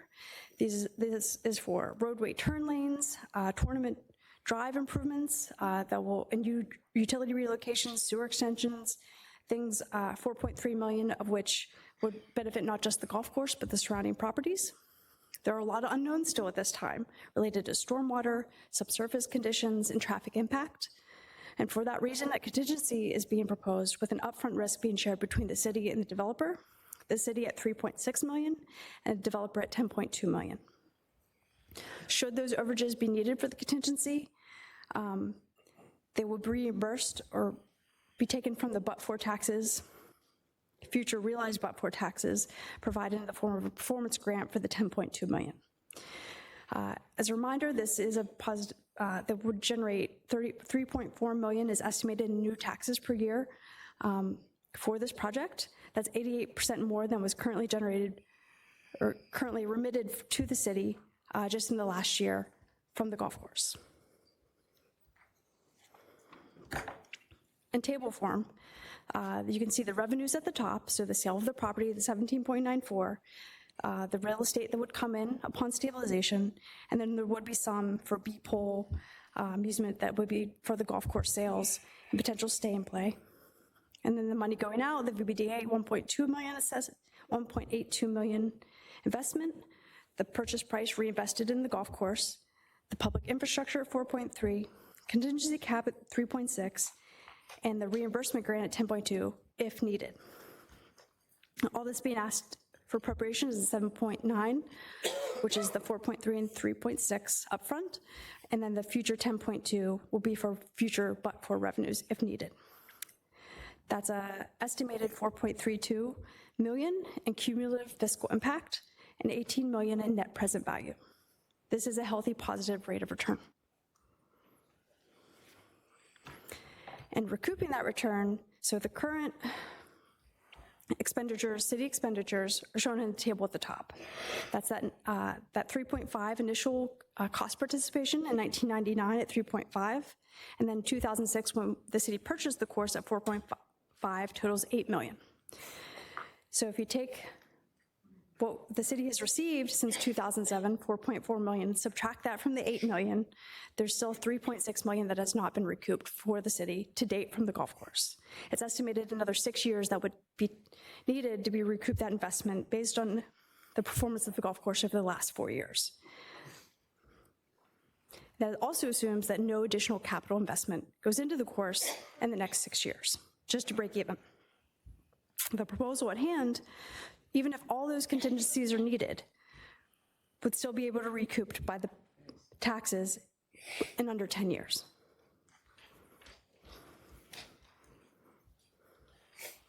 And we would have a vastly improved public golf course with that. We added this slide because we have received a lot of additional questions since the presentation in June. A lot of it was asking about that 7.7 million in repairs that are needed. So these are from the 2004 facility condition assessments. It's about there's 11 lakes on the golf course, and about 5.8 million was estimated in those reports to bring all those lakes up to current standards. And then also in the facility condition report, there are 5 buildings on the property, and it's about 1.9 million to bring all of those into a good state of repair. That 7.7 million does not include other future capital maintenance for the course that potentially is about due, such as the replacement of the 25-year-old irrigation system, bunker, green, cart path rehabilitation. Those items alone are estimated to range from $800,000 to $4.9 million based on the proposals received that mentioned that's what it would cost to do those things in industry standards. There's been some question received about what will be the impact to traffic and schools and public services with this proposal. We receive a lot of unsolicited proposals and a lot of development proposals, and there's a normal process of review that has taken place standard through the city. Detailed technical analysis have not yet occurred on the proposal, and if passed, further impact studies will be necessary as part of the rezoning process.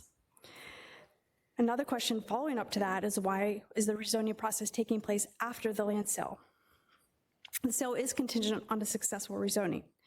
If council votes to sell it next Tuesday, July 14th, Dragos will not own it on July 15th.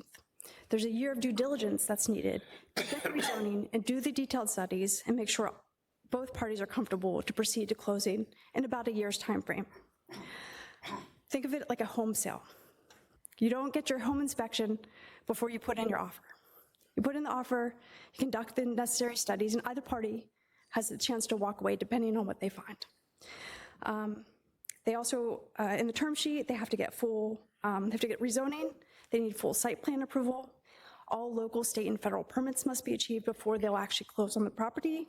As mentioned, that's probably at least about a year process before closing would occur, and no significant alterations to the golf course are expected before the fall of 2027, should this be approved. So for council's consideration right now is letter A up there, to accept the terms proposed and authorize the manager enter into a purchase agreement. There are other options, of course, available. You could propose different terms, you could reject the terms and negotiate with another offeror. We could maintain the golf course as is with a new operator. We did issue a short-term RFP this spring with 3 viable respondents that could take over operations in January. That would still leave the deferred capital maintenance to address. And of course, other as directed. There is a website and a QR code up there for, on our Hot Topics page that answers a lot of the questions and it provides the information that I just went over before you. With that, I'm happy to answer any questions you have. Any questions? Okay, thank you. Thank you. Okay, at this point, I'm going to ask our city attorney, Mark Stiles, to make a comment. Thank you, Mr. Mayor. There have been a number of questions posed regarding the process by which the council and the city got to this point. I'm going to address that generally and then more specifically as it relates to this transaction. The transaction for consideration by the city council is for the sale of publicly owned real estate. A transaction of that type is governed by the provisions of chapters 18 and 21 of Title 15.2 of the Code of Virginia and by Article 7, Section 9 of the Virginia Constitution. Those legal authorities impose 2 primary requirements for transactions such as the one the council will be considering here. First, the city must conduct a formal public hearing prior to the sale. That is what will occur tonight. And second, the council must take a public vote on whether or not to authorize the sale. Under certain circumstances, the Virginia Constitution and State Code require a supermajority vote to authorize such a sale, and that is the case here. Any vote to authorize the sale of Virginia Beach National will require a supermajority of 9 affirmative votes of the members of council. Continuing to speak generally, it is not uncommon for the city to receive inquiries regarding the purchase of publicly owned property. The city may lawfully entertain offers to purchase and may elect to proceed with the sale of its real property without conducting a request for proposals. Subject to and provided that it does comply with the public hearing and public vote requirements that I just mentioned. Now, with specific reference to the VB National Golf Course property, as you heard, in October 2023, the city auditor issued a public report identifying significant deficiencies in the condition and capital maintenance of the golf course. Several months after that, two separate entities, the Dragus Company and LM Sandler & Sons, sought publicly available information from the city, which they used to create and submit unsolicited proposals to purchase the VB National property. On August 7, 2024, the city and the Dragus Company executed a non-disclosure agreement. The execution of this agreement is consistent with the provisions for protection of confidential records authorized in the City Council policy for evaluation of investment partnerships for economic development. I will note that the Dragus Company also requested negotiation exclusivity, but the city did not agree to that request. The non-disclosure agreement that was executed contains specific carve-outs for documents required to be provided under the Virginia Freedom of Information Act, and the execution of that agreement did not prevent the disclosure of any otherwise publicly available information regarding the golf course to any other interested party. In other words, any party interested in acquiring the golf course could have sought and obtained the exact same information that was provided to the Dragus Company. City staff briefed the City Council regarding receipt of the two proposals. Initially, Council directed staff to evaluate those two proposals. However, after further deliberation, the Council ultimately directed City staff to issue a formal RFP, or request for proposals, to gauge the interest of other potential bidders. This RFP was a voluntary action on the part of the City Council and was not required by Virginia law. Although the term RFP is frequently used in the context of the Virginia Public Procurement Act, this transaction is a disposition of real property and therefore is not a transaction that is subject to the Act. Likewise, the internal procurement policies of the city are not applicable to the proposed sale of this property. As you heard, the RFP was advertised in open from October 12, 2025 to November 21, 2025. A total of 9 responses were received. As you heard, 4 of those responses involved the construction of residential units on the portion of the property that lies outside the interfacility traffic area, while 5 other proposals involved golf course operations only.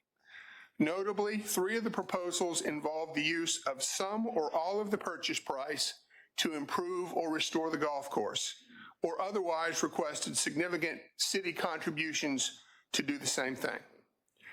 The city evaluated the proposals received based on the criteria that were stated in the request for proposals. Those considerations included the completeness of the proposal, the purchase price offered, the anticipated fiscal impact, the credentials of the respondents, the proposed concept and operational model, and conformity of the proposal to the comprehensive plan, zoning ordinance, and the surrounding uses. Staff briefed the City Council on all of the proposals that were received on January 6, 2026. City Council shortlisted 2 proposals that included residential development and 2 that did not. City staff then re-interviewed the shortlisted proposers and again briefed the City Council on February 24, 2026. At that time, Council directed staff to negotiate a possible term sheet with the Dragus Company. Staff did so and briefed Council on the progress of those negotiations as they occurred.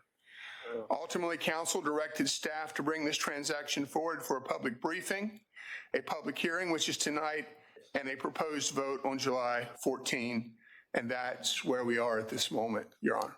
Okay, thank you. Any questions for the attorney? Okay, let's go ahead and call the first speaker. The first speaker is Venkat Eliswapu.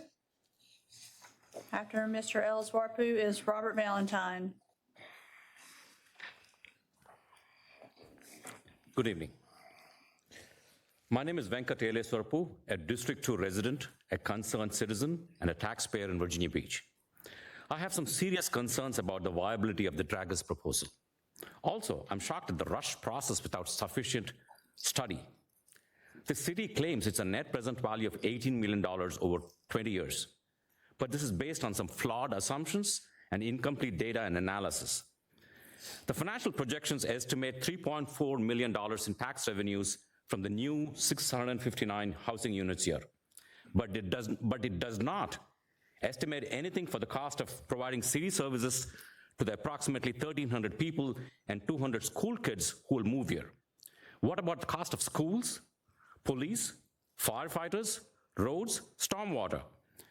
The financial projections Emily Archer made has $0 for the cost of city services. Why does this make any sense?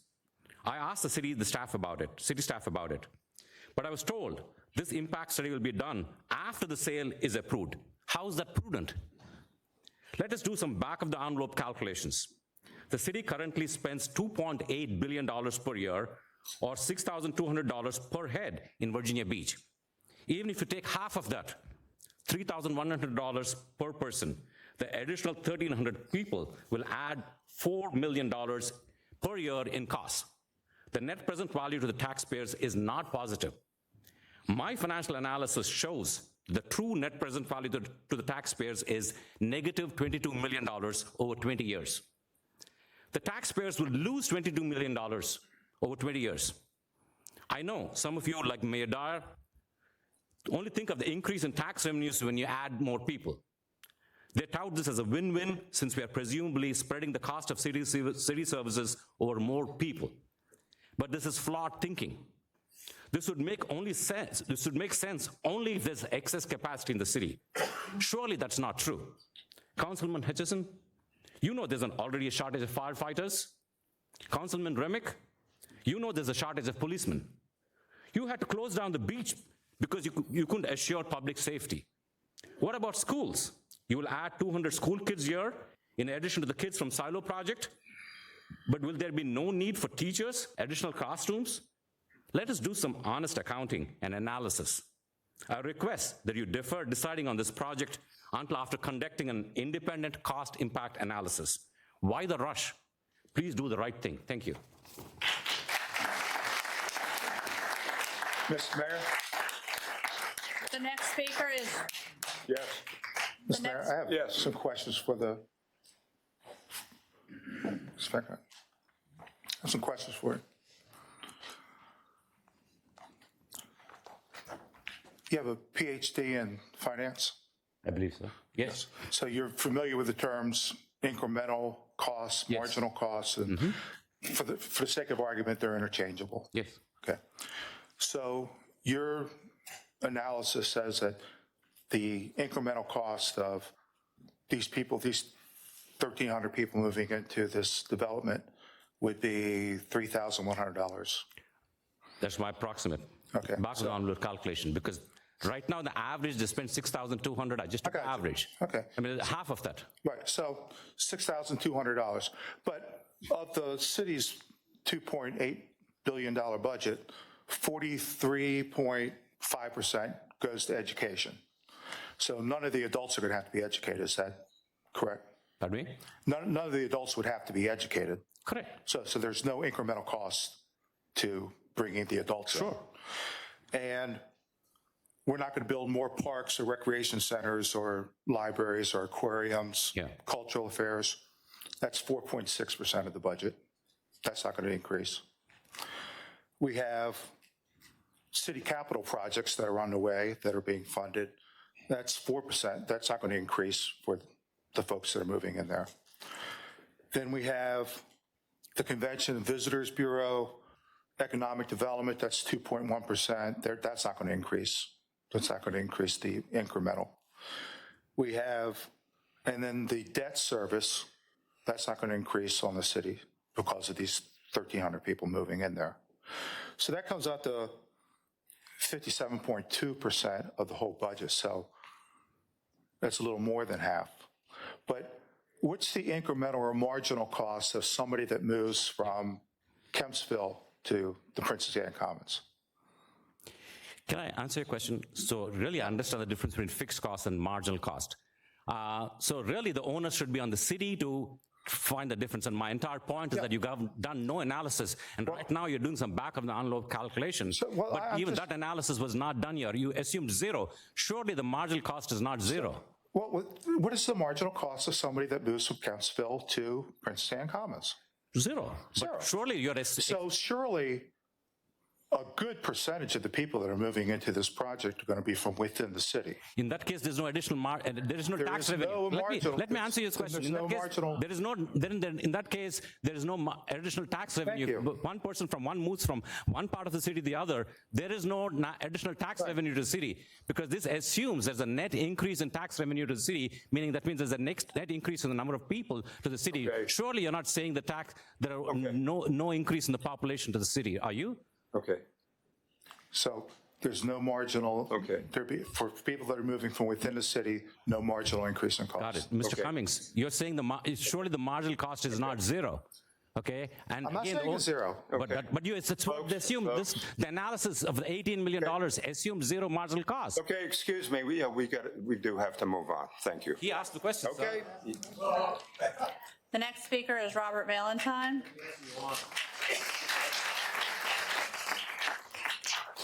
And I'm sorry, Mr. Valentine. After Mr. Valentine will be Usha Eliswarpu. First of all, I oppose the sale of our golf course, Virginia Beach National, to the Dragus companies. You should reject the terms, which you added several terms since your last slide with that great presentation you have offered all of us now. Choose another one of the respondents. This is not about personally attacking anyone, but public trust requires more than saying, trust us. Public trust is built when the process is open, the facts are complete, the alternatives are clear, and the public can see that decisions are being made in the best interest of the community. Virginia Beach National is more than a piece of land on a spreadsheet. It is a public asset. It is part of the city's recreational fabric. And a decision of this size deserves the highest level of transparency. Virginia Beach National belongs to us, the citizens of Virginia Beach. We paid it with our taxpayer money. The process should be slowed down. The full record should be made clear. Council should review every serious proposal. Residents should understand who benefits, who pays, and what the city is giving up before the final vote is taken. Residents should not have to file FOIA requests, attend multiple meetings, and piece together documents on their own to understand a transaction involving our public property. Good government should welcome questions. Good government should welcome transparency. And good government should be willing to pause when public trust is at stake. On another note, we have identified what we believe to be 2 bald eagle nests on the Virginia Beach National property. The location of the nests have been documented, the trees have been geotagged, and this information has been submitted to the Center for Conservation Biology at William & Mary for review and the inclusion in the CCB nest mapper. At 2:22 p.m. today, the first nest that was located was added to the CCB nest mapper. I hold a copy of it. It's federally protected now. The Virginia Department of Wildlife Resources has also been notified, along with Region 5 of the U.S. Fish and Wildlife Service. Given that bald eagles are protected under federal law, including the Bald and Golden Eagle Protection Act of 1940, it is critical that proper verification and coordination with the appropriate agencies occur before any further action is taken. Until qualified wildlife professionals have conducted site assessments and confirmed the status, location, and activity of both suspected nests, moving forward with this development proposal would be premature. It would be irresponsible of council at this juncture to do anything but defer this project. And some of you on council are asking yourself right now, I saw it in the meeting June 16th. Is this right? Should I ask a question? I'm telling you, listen to us. Ask the questions.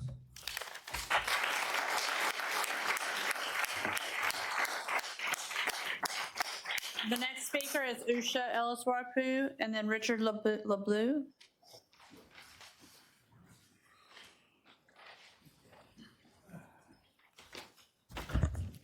Good evening, council members. I'm here to say that building 659 housing units in this low-lying flood-prone area is a bad idea. Today, $500 million bond referendum for flood protection has ballooned to more than $1.5 billion. This proposal will only increase the cost of our flood control efforts. The city spent $3 million to fund the sea level rise study. This was published in 2020, and this was done in partnership with the engineering firm Dewberry.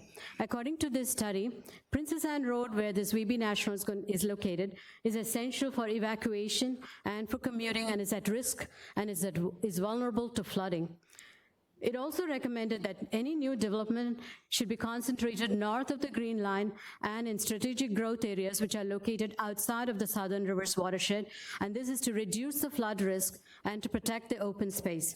Now, stormwater ponds may be a useful tool to manage this runoff and flooding, but they come with their own disadvantages, and we know that what happened recently, the tragic accident. So it comes with its safety risks to residents, it comes with maintenance costs, and stormwater ponds generally rely on the natural percolation and infiltration of rainwater to reduce the flood risk. But the soils over here are already saturated, filled with water.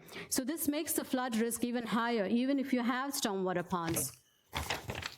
Now, I know the city wishes to increase the housing supply. My suggestion is to change the zoning for commercial and retail areas, make them mixed-use zoning. Miami is doing this, and make it so that multifamily units can actually be built here. Workers in the service sector can actually live close to the retail shops, and they can walk to work. Retail and commercial areas will see more foot traffic if you change it to multi-use zoning. And they'll get more customers too. And it'll not only increase the housing supply, it will reduce the commute, it'll reduce transportation costs, it'll make use of the existing infrastructure. The city then can reduce the need for developing new areas, and it doesn't have to spend taxpayers' money investing in new infrastructure. Now, there were 4 bids that were selected for the VB National. There were ones with housing and ones without housing. Really, we should have been presented with couple of different choices so that we can make an informed decision and the public can be kind of taken through this process. Instead, now we have a false choice of the drag us bid or a do nothing option. My request to you is to ask for a deferral. Delay this voting on this drag us proposal so you can study this further, look at all the different options, make an informed choice. And that will resonate with the voters much more than this rushed process. Thank you.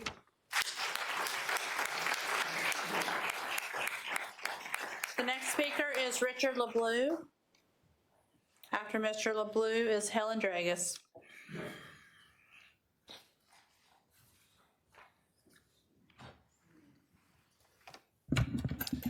Good evening, Mayor Dyer, Vice Mayor Wilson, members of City Council and other city leaders, and all the Virginia Beach residents here tonight. I appreciate the opportunity to address all of you on the proposed sale and redevelopment of Virginia Beach National Golf Club. Tonight, I urge you all to reject this proposal as constituted and to consider other alternatives. Virginia Beach National's decline as a golf course is indeed noticeable. Like many Virginia Beach residents, I played my first round shortly after Virginia Beach Golf Club began managing the course in 2007. I was just a kid, but I was blown away by how beautiful the course was. I was also blown away by how difficult it was, and my scorecard reflected that, but it was an incredibly positive experience. Over time, course conditions have deteriorated. Waste bunkers are overgrown, while fairways, greens, and greenside bunkers are inconsistently maintained. Sadly, the course is in need of significant repairs as outlined in the city's presentation just a few weeks ago. I'm sympathetic to the idea that Virginia Beach National needs to be operated under new management with outside investment to restore the course to its prior standard. With that said, the proposal before council goes too far. If Dragus were attempting just to buy the golf course, it would be one thing. Instead, this proposal accounts for 659 housing units on the property, which is a staggering amount for the area below the Green Line. This kind of high-density development, coupled with the city's proposed future development around the Princess Anne Athletic Complex, will generate traffic and stormwater issues in an area we're supposed to be protecting and conserving. One of the best things about Virginia Beach is that you can live in an urban, suburban, and rural lifestyle all in one place. The Green Line exists to conserve that experience. Future high-density development should take place north of the Green Line. The city has already outlined potential areas for redevelopment in 8 strategic growth areas: Burton Station, Centerville, Hilltop, Lynn Haven, Newtown, Pembroke, the resort area, and Rosemont. Dragis's proposed housing development at Virginia Beach National should be rejected. Not only are they effectively purchasing the property for free, as the $17.9 million they are paying is being reinvested by the city, but it further encroaches on the rural lifestyle of our residents in the southern half of the city, poses significant traffic and flooding issues, and ignores the purpose of the Green Line. In the city's presentation of this proposal, it highlighted 5 proposals which were received for new golf course operations. I strongly urge council to consider one of these proposals and select one that improves Virginia Beach National, preserves the first tee, and ensures they will be a cornerstone of the Virginia Beach community for future generations. I appreciate your time and consideration. Thank you. Thanks for coming. The next speaker is Helen Dragis, and then Tim Liddy. Good evening, Mayor Dyer, Vice Mayor Wilson, and members of City Council. I'm Helen Dragis, President and CEO of the Dragis Companies. Thank you for the opportunity to present our vision for Virginia Beach National to you. First, let me say that I agree with Mr. Valentine. It is a citizen's course, and we understand that. But your decision tonight is much more than who owns this property. It's about ensuring that this public asset fulfills its full potential and broadly serves all citizens of our city for decades to come. Virginia Beach National is a treasured community asset, that's very clear. And yet it has boundless untapped opportunity to provide much more benefit to local golfers, but also to extend its reach to citizens well beyond the golfing public. That's the very potential we respectfully request that you allow my company and our eminently qualified golf partners, Timothy Liddy and Century Golf, to deliver to your constituents and our fellow citizens. Local golfers deserve to have their Pete Dye course restored to world-class status. People desperately need homes to call their very own. Parents struggle to find high-quality, affordable childcare. And the city deserves better than the scant revenue and mounting liabilities that this 350-acre property has produced for decades. Maintaining a golf course has become increasingly expensive. After nearly 30 years, significant capital improvements are needed. And those expenditures, which would serve only a small percentage of residents, compete with the need to provide city services for all. Our proposal offers a path that benefits all groups. We propose to invest $36 million of private capital to renovate the golf course, modernize its recreational facilities, address stormwater challenges with 16.5 acres of new lakes, expand sports tourism amenities, and establish Virginia Beach as a premier mid-Atlantic golf destination, all while keeping golf public and affordable. For residents confined to apartments or living with their parents, we propose homeownership. For working families, we propose safe, convenient childcare. For taxpayers, we propose a vastly improved revenue stream. We've assembled an exceptional team to make that vision a reality. We respectfully ask for your support because this proposal represents responsible stewardship.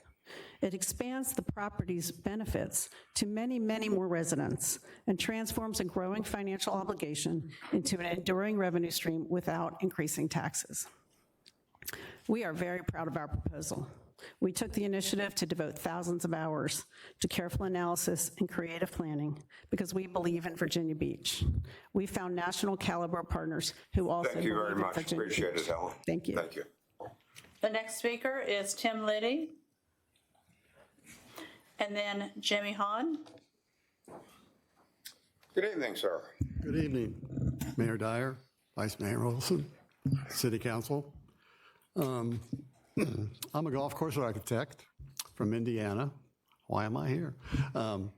Worked with Pete Dye for almost 3 decades. That's why I'm here. Over the past 5 years, I've remodeled, restored, revamped Pete Dye golf courses in Palm Springs, San Diego, Indiana, South Carolina. They're all still called Pete Dye golf courses. A little bit of a story, and then I'll get out of here, but I worked on the original planning for this golf course 29 years ago. So Mr. Dye said, come on, let's get out of Indiana. I'm going to take you down and look at the golf course since you worked on the routing and the golf course. And we walked the golf course in a pouring rain, one of, I think, Virginia Beach's finest rainstorms, and really appreciated the beauty and the aesthetic of the golf course, which takes me to Virginia Beach today.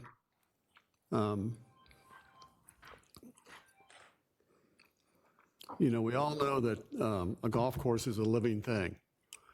They change. Bunkers change. Greens change. They change. So I think it's time, again, like all the other projects that I've been fortunate to work on with Mr. Dye, is that to fix this golf course and bring it back to its prominence. And one last thing I'll say that I really love about this project is it's not just a golf course, but it's a daycare center. It's a chance to help the first tee, which we all have a strong heart for, fix the storm water drainage, and offer, you know, needed new housing. So thank you very much. The next speaker is Jimmy Hahn, and then Brian Strom. Your pleasure. Mayor Dyer, Vice Mayor Wilson, members of the City Council, appreciate the time tonight. My name is Jimmy Hahn. I'm a principal with Century Golf Partners, Arnold Palmer Golf Management. Tonight, I want to discuss with you why we are so excited to partner with you all, with the golfing community, with Dragus companies on the project at Virginia Beach National. First of all, I'll tell you a little bit about who we are. We were founded back in 2005 to operate daily fee golf courses, resort golf courses, and private clubs across the country. Right now, we have about 60 properties in our portfolio, a little bit more than that, stretched from California all the way as far east as California. A lot of people question Century Golf Partners, Arnold Palmer Golf Management, what does all that entail? Really how that all started is our founding partner, Jim Hinckley, was great friends with Mr. Palmer. They ended up forming a bond in which we started working with Mr. Palmer, his companies, his estate, for long-range planning. Because of that and the relationship that was built, Mr. Palmer ended up gifting us the Arnold Palmer Golf Management name worldwide in perpetuity. Pretty cool and something that we hold near and dear to our heart. You can see that I still have the umbrella on my lapel. We always want to be good stewards of the Palmer name, still connected with his family, Arnold Palmer Enterprises, Arnie's Army, and everything they're doing with the companies. Again, part of our portfolio as far west is PGA West, where we host the PGA's American Express Championship. We also have a daily fee club in Phoenix, actually in Chandler, Arizona, where we manage for the Gila River Indian community, at Whirlwind, where we host the LPGA's Ford Championship. Right down the road at Myrtle Beach, the Legends Resort, 5 golf courses. We also manage the resort business there. And then as far southeast is Disney Golf, Walt Disney Golf. The reason why I like talking about that is that people might not know golf, they know Disney. And even though Disney's the king of hospitality, they definitely weren't the kings of golf. So a while back, they were looking for a partner that they wanted to work with long term. As you can imagine, the vetting process was massive. It was long. Over a couple-year process, they ended up landing on us. We always try to tell ourselves that we want to out-Disney Disney. You've heard of the greatest show on earth. Down at Disney Golf, we call it the greatest show on turf. So something pretty cool and something that we always try to enhance when we manage the clubs. Why we're so excited and sort of our approach to how we do things is all about community outreach. One of the coolest things that we saw actually was the First Tee. We are actually trustees of First Tee, and we think that there's a huge opportunity to really grow and enhance what that's all about. We love their messaging. We love that it's community outreach. We love that it's growing the game and giving people an opportunity to play that normally don't have an opportunity. And my time's running out. I thank you for your time, and some of my colleagues will speak to some of what we do as well. Thank you. The next speaker is Brian Strom, and then Kyle Moorfield.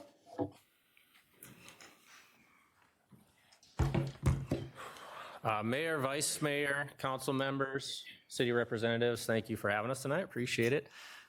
My talk is going to be pretty uplifting. I see such a cool opportunity that faces this city. And so I want to cover a couple different things as we talk through this. Working with Tim Liddy, what you're going to get, and then also a little bit about Century Golf. So my name, like I said, is Brian Strummy. I'm with Century Golf. I'm the Senior Vice President of Agronomy, which is turf and a layperson. And no, we're not going to talk about grass all night, but afterwards I'd happy to do that. As you saw Tim come up here, he's modest. And I want to talk about what you're going to get with him, and I'm going to boast for him because it's been such a pleasure as he's walked me through, what Pete Dye sees on these golf courses. So it's just so exciting. So you got two golf courses out there. We're talking about Virginia Beach National. Obviously a Pete Dye. You have Alice Dye, who his wife designed the par 3 course. You think about this campus, you got this place where you go from the very first swing to just a championship golf course. My daughter's taking her first lesson tonight. I didn't force her into it. It's so exciting for me that she wants to do golf, knowing what her dad does for work. So Pete, with the Dyes involved, I know that if they could say they would want Tim protecting their property and restoring this, like Tim mentioned, over time, golf courses deteriorate just like everything, and we need some capital. We need to restore it, and it's going to be such a blessing on the entire community. So let me talk about Tim. So Tim and I got to work together out in California on 3 projects, and they're all Pete Dye golf courses. The first 2, we actually did 36 holes in 1 year of the greens. And so what he did there is restore those greens back to what Pete had there. They had lost it over years and years of just time and different managers, different companies. It just happened. And so he put those greens back. He didn't put Tim Liddy greens in. He put in what was there, what the mounting was, what that Pete had already had there. And then we got to move to Stadium. Stadium is our prize out at PGA West. It's the final leg of the American Express, which is our PGA Tour event we host. And so he did a full course renovation on that. And then just to watch what he saw, what he was explaining as I got to walk the fairways with him of here's what Pete wanted. Here's same thing at Stadium. He just found it that was there. It wasn't Tim Liddy putting in stuff. He just found it. So from Century Golf, I've worked for some of the biggest and best companies in the country. I'm very proud of that. I've joined Century about 4 years ago, and it's been just a wonderful experience of how they treat their members, how Jim Hinckley, as Jimmy mentioned, we treat everybody as our partners. And we're here just to say, we would be honored to be stewards of your golf course, but more importantly, just to be a part of your community. And we think we can do that. So we look forward to your vote. Thank you.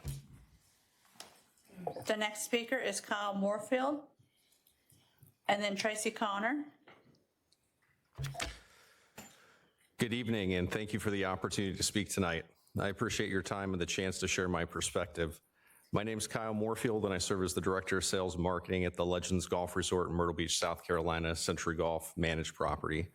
I'm approaching my 15th year at Legends, and I also live on site at the resort. I see the property from 2 sides, as someone involved in the operation and as someone who experiences the resort community every day. What I've seen over time is that a successful golf course is not just measured by rounds played. It's measured by whether people feel connected to it. When a golf course is supported and programmed correctly, it becomes part of people's routine. Locals come back, members build relationships, guests return, and the property starts to feel like part of the community. This is where Century's support has been important at the Legends. Century gives the local team structure, resources, and guidance while still allowing the property to maintain its identity and charm. That support shows up through loyalty offerings, member engagement, and programming that gives area residents a reason to stay connected. Local golfers create the day-to-day heartbeat of the property. They bring friends, know the staff, use the facility, and help create the community feel that makes a golf course more than just a place to play around. From my experience, the strongest golf properties are able to serve both groups without losing their identity. Local golfers create consistency and community presence. Resort and package guests create demand and bring new energy into the market. Century has done a great job at Legends, creating an active property that's welcoming and connected to the people that it serves. Thank you. The next speaker is Tracy Connor. And then Anthony Salvio. Thank you. I'm Tracy Connor, and I am President and CEO for Myrtle Beach Golf Course Owners Association. Our group represents 72 courses along the Grand Strand. Century Golf has been part of our group for 15 years, and they are a true partner, not just in our group, but in our community. They participate on our boards, on our committees with golf course owners, as well as the Myrtle Beach Chamber, Golf Tourism Solutions. They brought new innovation to our market, moving our market ahead. They provide great customer service at their counters, and their golf courses are impeccable condition. They are an asset to Myrtle Beach, South Carolina, and if you give them an opportunity, they will be an asset to Virginia Beach. Thank you. The next speaker is Anthony Salavijo. And then Karen Salavijo. Hello, thank you for letting me speak tonight. My name is Anthony Salviejo. I'm a retired fire lieutenant from Prince George's County, Maryland, and I live in the Legends Golf community as a member. Over the last 11 years, Century Golf has always offered us, the members, a lot of benefits, such as multiple golf tournaments during the year, which are all well-run. They also have men's and women's league twice a week. They also are building a new 9-hole par 3 course there called the Piper, which we're really all looking forward to, and they've done a fantastic job on building that, and they just sprigged it a couple weeks ago. It's in phenomenal shape already, it seems like. It seems like they're all geared towards a place where a whole family can enjoy, and I have seen what Century Golf has done in the last 11 years since I've been there, you know, working on the courses and keeping them up, and it's definitely a great business. Thank you. The next speaker is Karen Salvio, and then Drew Vakos. Hi, I'm Karen Van Leuven Salviejo. I have lived at the Legends Golf Resort in Myrtle Beach for 16 years now, and I can't imagine living anywhere else. I absolutely love it. I golf probably 2 to 4 times a week. We have our 5 courses there, and I love all 5 of them. I'm on the Legends Golf Association board. There's 5 of us, and what we do is really fun. We plan about 15 golf tournaments during the year for our members, and we also have a big Christmas party at the end. Most of our people that live in Legends are, well, a good majority of them are retired, and they love golf, and that's what we're all about. I am also the president of the Ladies Legends League, and we have about 120 full-time active members, and we plan events as well. Our whole goal is just to have fun, and the love of golf is, I guess, what backs us up. We also have, all our courses are very well maintained. We have an awesome superintendent, Mike Bankert, who keeps our courses in great shape. As you know, we have a lot of maintenance during the year. When storms come or whatever, there's always maintaining them and keeping them up to date. And we do a lot of, they do have a lot of updates to keep them well maintained too, and not compare them to any other golf courses around. We have great benefits. Legends and Century Golf love us, members, and we appreciate them so much for everything they do for us. Thank you for your time. The next speaker is Drew Vakos, and then Mac Weaver.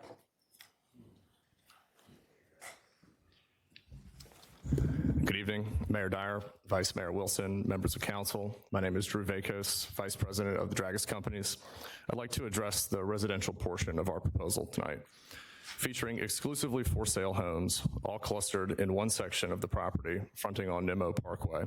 Our project layout ensures that the golf course will be well buffered from the residential community.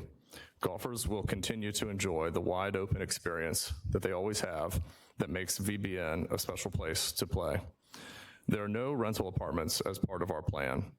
Of the 4 styles of condominium homes that we will offer, half will be targeted to households earning at or below 120% of area median income, and half of the homes will be targeted to downsizers and retirees, move-up buyers, as well as empty nesters. Princess Anne Landing will truly be a mixed income, mixed home style development with residential adjacent to, but well separated from, the golf recreation space and the dedicated childcare site. We've incorporated numerous amenities dedicated to the homeowners throughout the project, including a large resort-style lakefront pool, clubhouse with fitness center, a large trail system, and other park spaces.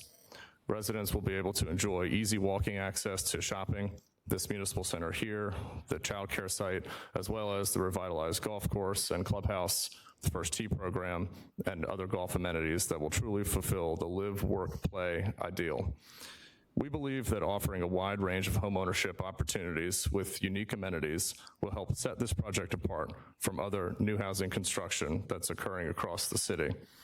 Over the past decade, new home construction in Virginia Beach has shifted almost entirely to rental apartments, with nearly 4,000 additional apartment units in the pipeline. At the same time, almost none of the very few approved for-sale home communities forthcoming will be priced within reach of a working household. That shortage affects hiring at our hospitals, schools, and for first responders. It affects military families choosing where to move after service, and it affects the young adult children of many people in this room who cannot find a home to buy here in Virginia Beach, some of the many reasons why our population is declining. We saw those very types of buyers every week at our Guilford at Spence Crossing community a few miles north, where 69% of buyers were first-time homeowners and included nurses, police officers, teachers, retirees, and young Navy families. Your endorsement of this proposal would help us deliver a similar community and give other citizens a chance to build equity and establish roots in Virginia Beach. In addition, over 60% of buyers at Guilford already lived in Virginia Beach. This council, field experts, and concerned citizens have spoken for years about finding opportunities to build new pathways to homeownership for people who work here. Thank you Our proposal delivers them. Appreciate it. The next speaker is Mac Weaver. After Mr. Weaver is Eddie Bourdon. Good evening, Mayor Dyer, Vice Mayor Wilson, honorable members of City Council. I'm Mac Weaver, Vice President of the Dragus Companies. Thank you for the opportunity to speak tonight. At its core, this proposal is about investing in Virginia Beach's future. It's about transforming an aging golf course into a premier public destination. Beyond the golf course itself, the plan includes many recreational offerings, a dramatically upgraded clubhouse with dynamic dining offerings, expanded event facilities, an illuminated 18-hole putting course, stay and play cottages that will attract visitors and complement the city's sports tourism assets, 16.5 acres of new lakes that will address stormwater, and a beautified entrance with extensive berm landscaping, trees, and hardscapes. This is the type of transformation that will elevate the entire golf market, and help position Virginia Beach alongside destinations like Myrtle Beach and Pinehurst. Secondly, this project is a tremendous win for taxpayers, shifting the cost of the failing stormwater infrastructure and the inevitable multi-million-dollar renovations to the private sector, while the city maintains a 99-year option to repurchase the course and earns over 10 times its current annual revenue. Finally, this project addresses needs that extend far beyond golf. It creates desperately needed for-sale housing, alleviating one of the greatest workforce challenges of employers, including the U.S. Navy. A new childcare facility will solve a chronic problem for working parents. Tonight, I'm pleased to share that the YMCA has expressed strong interest to expand their childcare operations to this location. With their already active presence at First Tee, we are delighted about collaborating with the Y to serve the youth of our community in multiple ways. Throughout this process, our team has continually strived for strong public engagement. We created a dedicated website with detailed information about every aspect of the proposal, including answers to 41 frequently asked questions. We personally responded to each of the 162 emails we received and provided our direct contact information to all. We hosted a widely advertised open house and met with golfers, neighbors, the First Tee staff, and the YMCA. We even extended a hand to other respondents who were especially concerned about the future of the golf course. And we will continue to welcome every opportunity to have an open conversation about our proposal. The Dragus Companies has proudly called Virginia Beach home since 1968. Locally owned and family run since its conception, Myself, many of our employees, and our families have lived here our entire lives. We care deeply about this community because it is our community. We have spent decades creating beautiful Virginia Beach neighborhoods that our home buyers have built their lives in. We believe this proposal represents a once-in-a-generation opportunity, and we respectfully request your support. Thank you.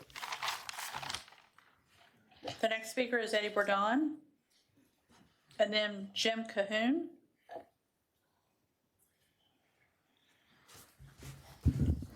Good evening, Mayor Dyer, Vice Mayor Wilson, honorable members of City Council, and City Manager Duhaney.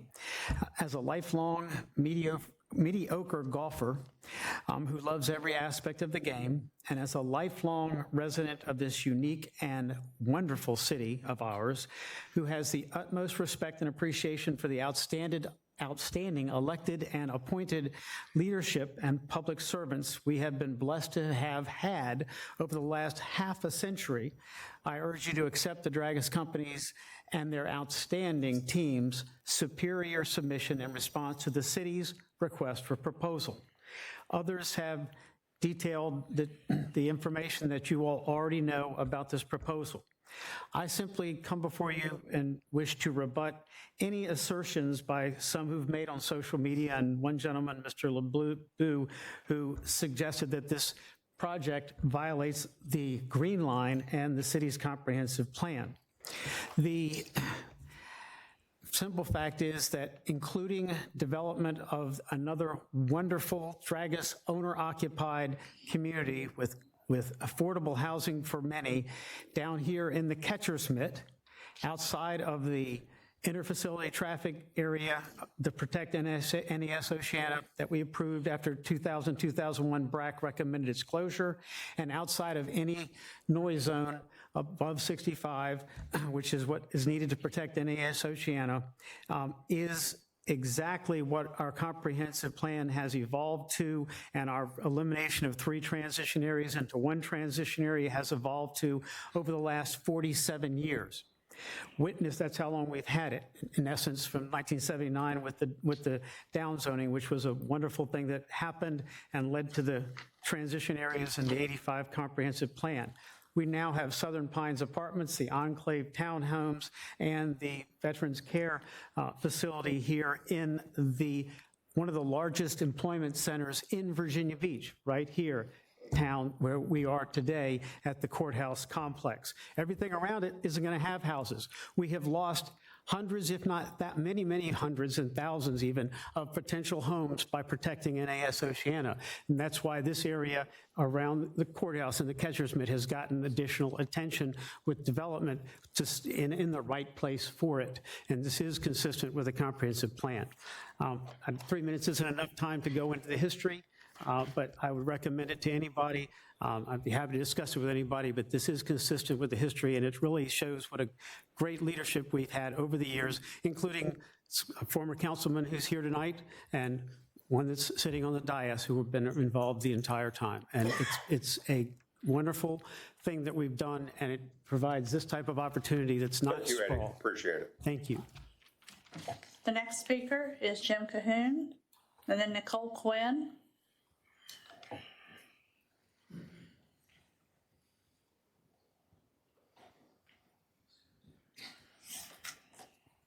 Good evening, Mayor, Vice Mayor, City Council members. My name is Jim Cahoon. I'm an environmental scientist with 30 years of experience right here in Hampton Roads, handling some of the most complex environmental issues for projects, including those with significant environmental issues such as wetlands and bald eagles. I'm here to answer any questions for you. Thank you.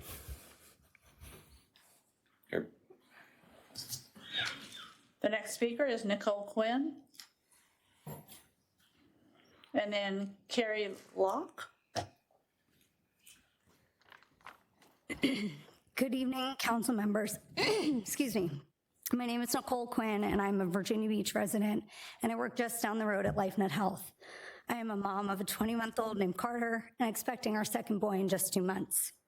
I'm here tonight because I want to speak about one part of Virginia Beach National proposal that I believe deserves more attention, the new child care site.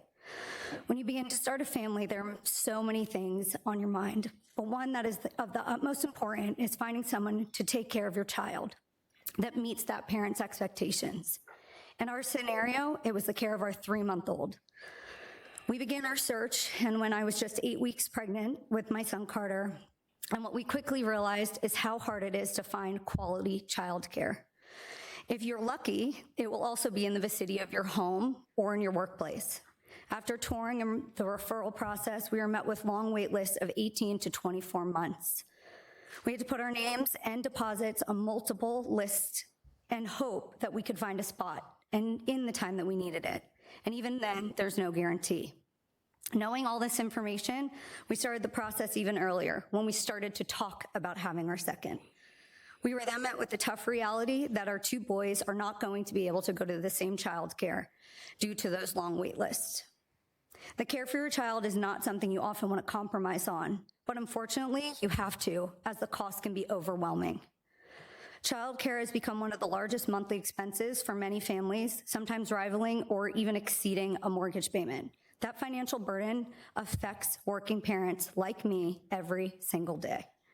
As someone who works and lives nearby, I know this isn't just a challenge for my family. It's something I hear from coworkers, friends, neighbors, and other parents throughout this area. The need for additional childcare capacity is real and it's growing. That's why I believe this proposal presents an opportunity to address a need that far exceeds beyond golf or housing. Adding new childcare facility would create more options for working families, increase the number of available childcare slots, and over time ease some of that supply shortages that contribute to those rising costs. For employers like LifeNet Health and many other businesses in this part of Virginia Beach, access to reliable childcare is also an important workforce issue. To know my sons are safe, in good hands, and that the facility times align with our work hours is vital for myself and other working parents to succeed in our jobs. Expanding childcare options benefits not only those families, but also the company that rely on us as the parents. As someone preparing to welcome another child into our family, I can tell you this isn't an abstract policy discussion. It's something my family is actively thinking about right now, and I know I'm not alone. Virginia Beach has the opportunity to invest in families by increasing childcare capacity where it's desperately needed. I hope you'll consider that as a benefit as you Thank you for coming. Appreciate it. The next speaker is Carrie Locke, and then Adam Carl.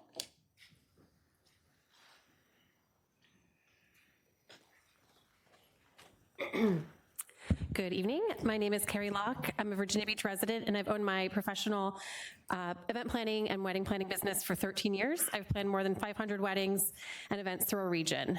One of the biggest parts of my job is helping clients through venue selection. They're trusting me to guide them into a place that will give them exceptional service and exceptional experience. To date, Virginia Beach National has yet to garner one of those recommendations. When I review the current offerings, I see a property with tremendous potential, but one that needs a refresh to become competitive in our local market. Nationally, most successful golf venues have evolved into destinations by combining beautifully renovated clubhouses, exceptional golf with overnight accommodations, and activities for guests of every age. The city of Virginia Beach doesn't yet have that kind of venue. That's why I believe this proposal is so exciting. The renovated clubhouse would create more memorable settings for weddings, corporate events, charity galas, many other types of events. And the beautifully restored golf course would reestablish the property's prestige. The new 18-hole putting course would give wedding guests, children, families, and non-golfers a social fun experience that extends well beyond the reception itself. Immersive, unique experiences like this are what today's clients are asking for, and it's where they're putting their money. The addition of the stay and play cottages is another attractive feature. Overnight accommodations open up many possibilities for all of these types of events. Another part of the proposal which is appealing to me is the increase in sports tourism, opening up new types of service offerings for our planning company, both at the clubhouse and out in the community. Virginia Beach National could become the premier location for championship banquets, team celebrations, coaches, retreats, alumni gatherings, and sponsor events.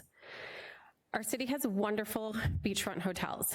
It has golf, but today it lacks a true golf-centered destination where people can stay, celebrate, and enjoy a complete weekend experience together. This proposal fills that gap. I believe this investment has the potential to make Virginia Beach National one of the region's premier event destinations, and I hope that you'll support this proposal. Thank you.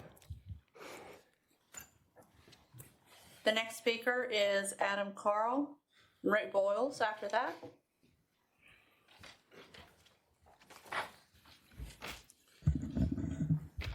Good evening, Mayor, Vice Mayor, council members. My name is Adam Carl. I'm the Chief Operating Officer for the YMCA of Southampton Roads, and I'm sharing a statement for the record on behalf of the YMCA at the direction of our President and CEO, who is previously on a scheduled vacation.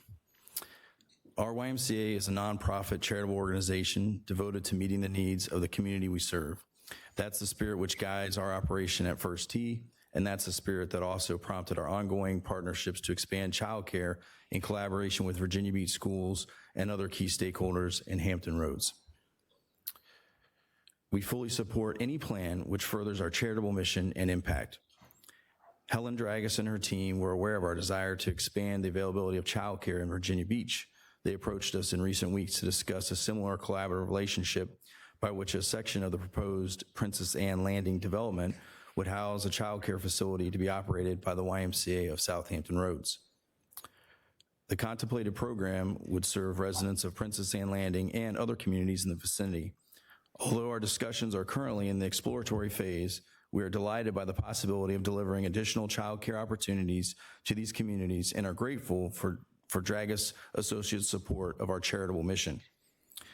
The administration's recommendation of Dragus Associates' proposal reflects in part an intent for this development to serve broader community needs, and we pledge to pursue this opportunity in the interests of those affected residents. Thank you.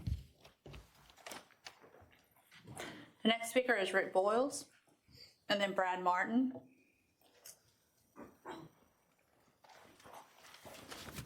Good evening, folks, Mayor, Vice Mayor, council members. For the record, my name is Rick Boyles. I've lived in Virginia Beach my entire life, run a small business here, pay the same rising tax bill that everyone else in this room does, serve as president of 2 civic organizations. Although I do not represent them tonight, I'm speaking on behalf of myself. I'm not here opposing this project, nor am I here supporting this project.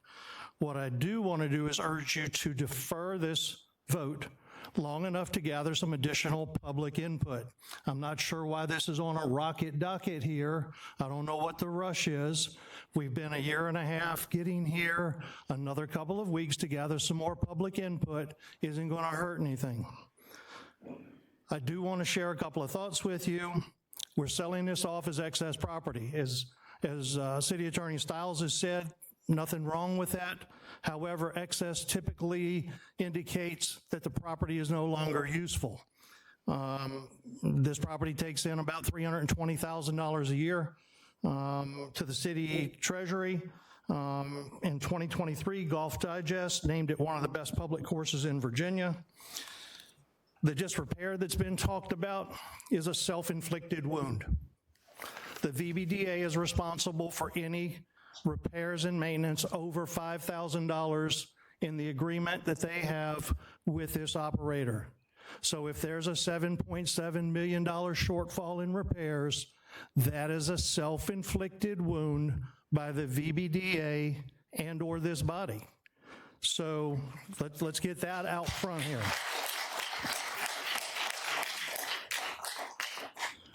Part of the agreement is to keep the property as a public golf course. It's already a public golf course, so we're trying to sell this, calling it excess property, and yet we've conditioned the agreement to remain a public golf course. A little contradictory there. I'm having a hard time making sense out of that. We also have a little bit of timing and ethics problem that we ought to talk about. On August 7th, 2024, more than a year before the public RFP, the city signed a non-disclosure agreement with Dragus, agreeing to shield this project from FOIA and not to disclose information, quote, to any third party, including members of any appointed committees or commissions of the city, which would be ITAA Commission, planning, whoever. I'm also told that the District 2 council member was excluded from these negotiations on the NDA When did we stop concluding the district council member on land use decisions? The council member for District 2 did not find out about this until the RFP went out. The next speaker.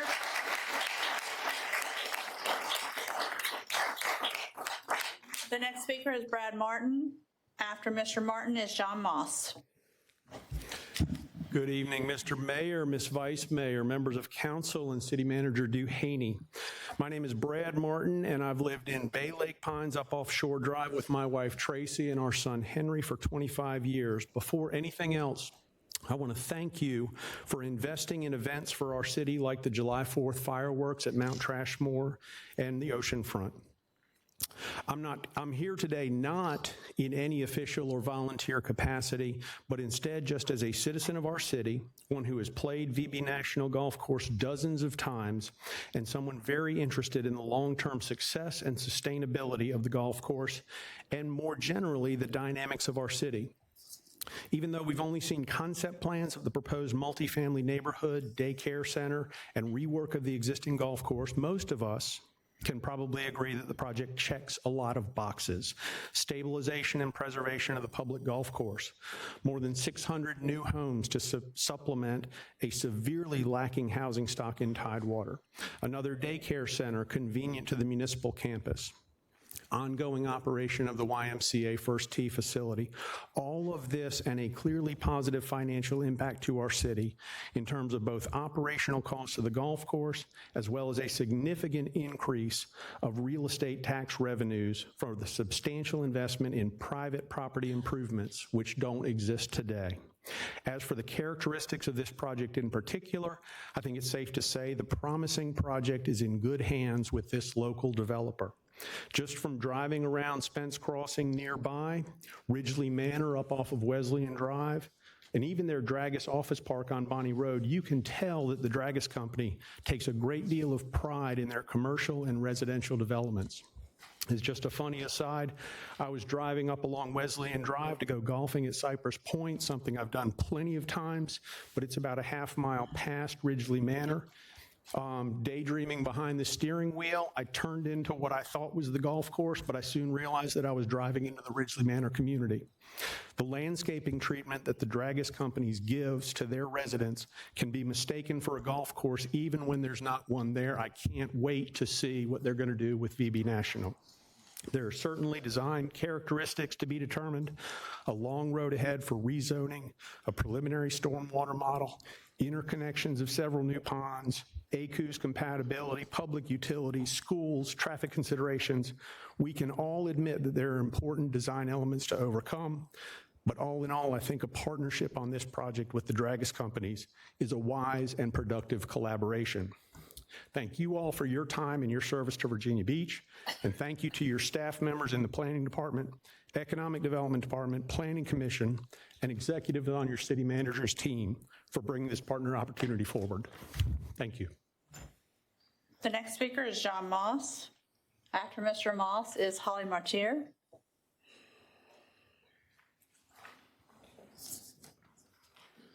Good evening, Mayor and members of City Council. Often when you come to these meetings, people get distracted by the pictures and forget what your fundamental obligation is to make sure that the award that you make, that all stakeholders had an equal and level playing field, that they had a competitive ability that was no advantage, and that the staff retained the ability to what? Impartially judge the applications. Now we know in April of 2024, Dragus started their intertwined collaboration and partnership with the city to develop the unsolicited proposal, which meets none of the state procurement characteristics because the city was an active partner, that they submitted in September 25, over a year. So they had a time and a knowledge competitive advantage, and they covered it up with a non-disclosure agreement, which I suspect many of you were never told about, and I would question how you can trust your appointees if that's true. Then you adopt a RFP that doesn't include housing, doesn't include the land that now is on housing, didn't communicate that you were willing to consider rezoning line south of the Green Line to permit high-density housing or financial incentives. So you've made a material change to RFP. You gave a competitive advantage to Dragus. I don't blame them for asking. I blame the staff and the city manager and who all else up here was involved who gave it to them. You betrayed the public trust. You compromised the impartiality of this council, and you have a proposal independent of its merits that violates a fundamental principle that we celebrated on July 4th, that we're all created equal and we have a level playing field to compete on the merits. They competed on advantage, and at least 3 of you ought to have the common sense, the common decency and virtue to deny an award on a defective process, a defective CIP, and compromising public trust. Thank you.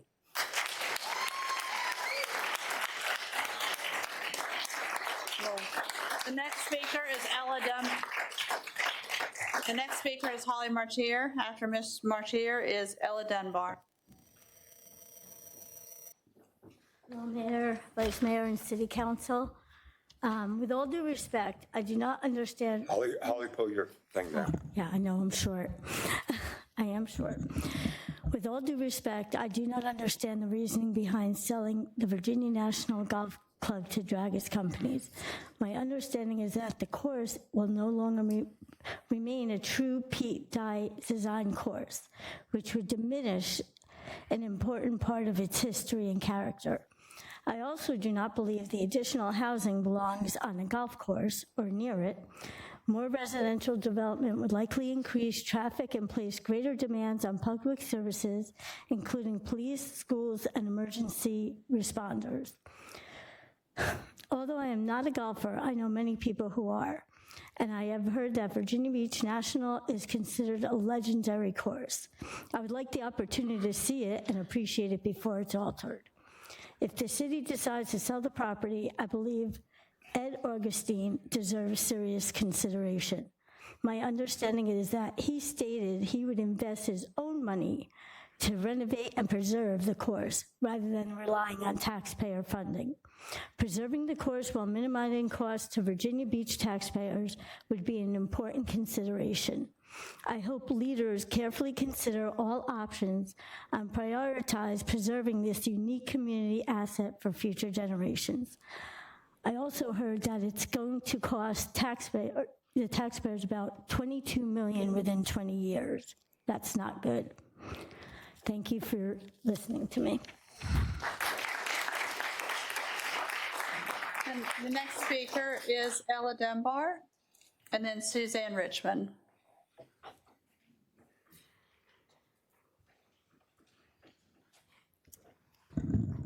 Good evening. I do not think that we are ready to sell property to Dragus. When I look at even the housing component, I know that I've attended town halls in my district talking about workforce housing, and nobody seems to want to say what amount of money are we talking about that the workforce housing is going to cost. Who can actually afford what you're calling workforce housing? At the last town hall I went to and I asked that question, my district representative said, well, you see, first you get a developer, and then you give him tax breaks for 15 years. And then in 15 years, if he improves his property at all, you give him another 15 years where he doesn't have to pay taxes. To me, that does not serve the citizens of Virginia Beach. And what I do believe, I may not know everything, but it makes sense to me that perhaps we don't have so much a housing problem as we have a zoning problem. And I know I've heard that Virginia Beach is running out of places to build, et cetera, et cetera, et cetera. However, I don't see where it's my responsibility to help multimillionaires remain multimillionaires. Is there anybody that can bring a proposal to the city to do something that comes with their own money and they can get their hands out of my pocket? We have one of the best beaches in the United States. We are renowned for our beautiful sand and our boardwalk and everything. And it seems like everybody that comes here, they don't come with their own money. They come with a little something, something, and then they look for us to supply this and supply that.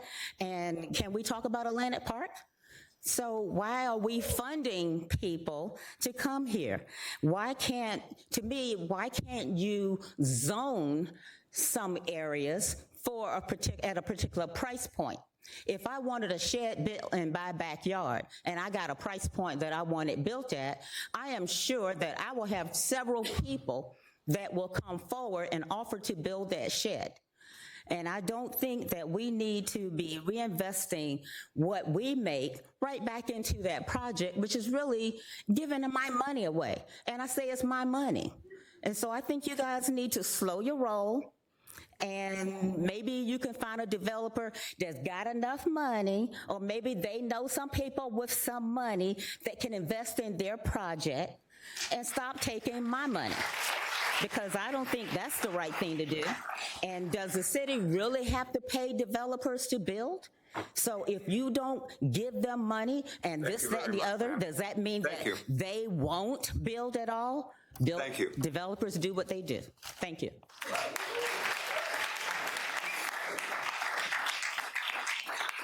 The next speaker is Suzanne Richmond. After Ms. Richmond is Waverly Woods. Thank you.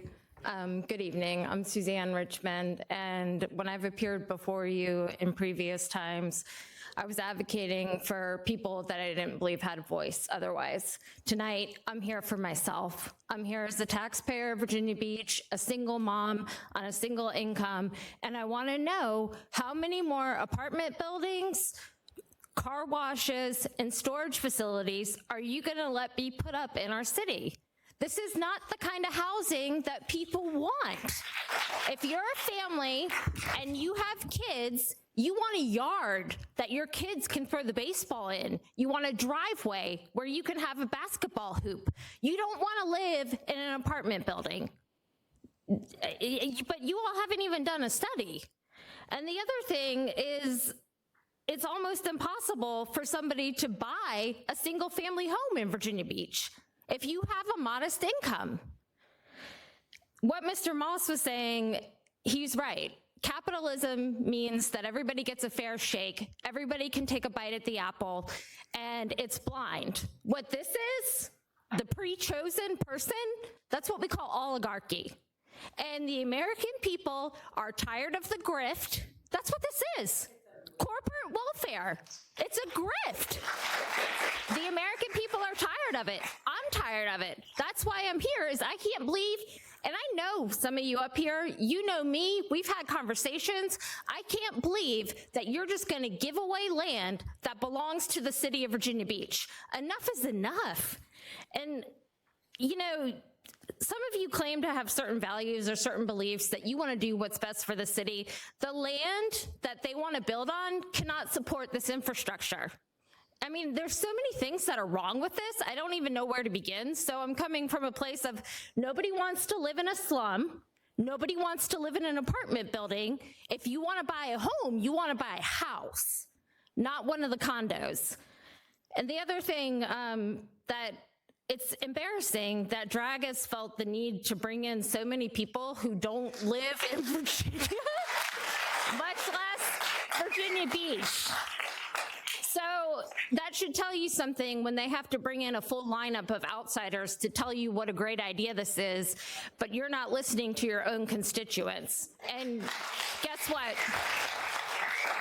Those people don't vote. They can't vote here, but all of us, we can. And another thing, one of my favorite movies is It's a Wonderful Life, and one of my favorite scenes is when George defends his father and stands up to Mr. Potter. I am so tired of the Mr. Potters in Virginia Beach and their slums. People want their own house. Thank you. I know that must be confusing. You look confused.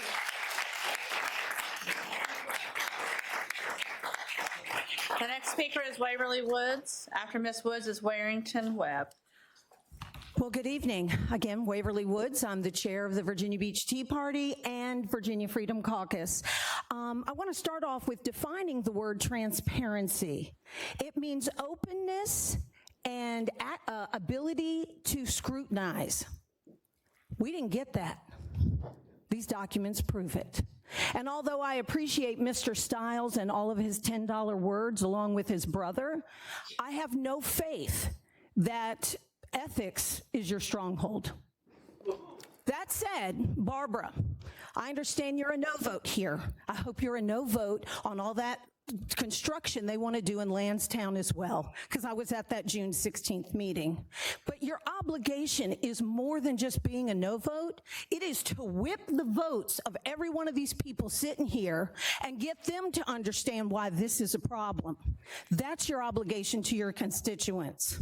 That said, this deal is nothing more than an ugly girlfriend. You can change her hair, fix her makeup, and buy her a new set of clothes, but she's still an ugly girlfriend. My suggestion is that you vote no, you repeal the meal tax, because all we're gonna get is these proposals of performance grants and dollar deal leases. Meanwhile, the rest of the business owners pay full wage. Repeal this, put this deal down, pay for the guy, get the guy that's going to do this on his own dime and not ours. No more construction, no more, special backroom deals, no more of this. We should be getting all of these deals in a referendum. And I appreciate our tax dollars for Emily's presentation. It was quite colorful, but that's not going to get us our money back either. You make deals where we lose out. Every single time. That Wave Park, the hotel we bought at the Cavalier, and we're not getting our money back on this either. I hope none of you are financial advisors in your private life, because you are horrible at investing for us. Thank you.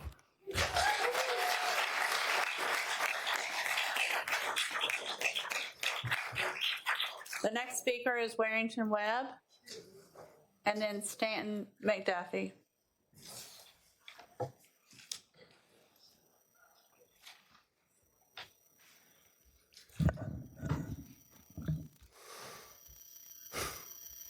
Good evening, Mayor Dyer, Vice Mayor Wilson, and members of council.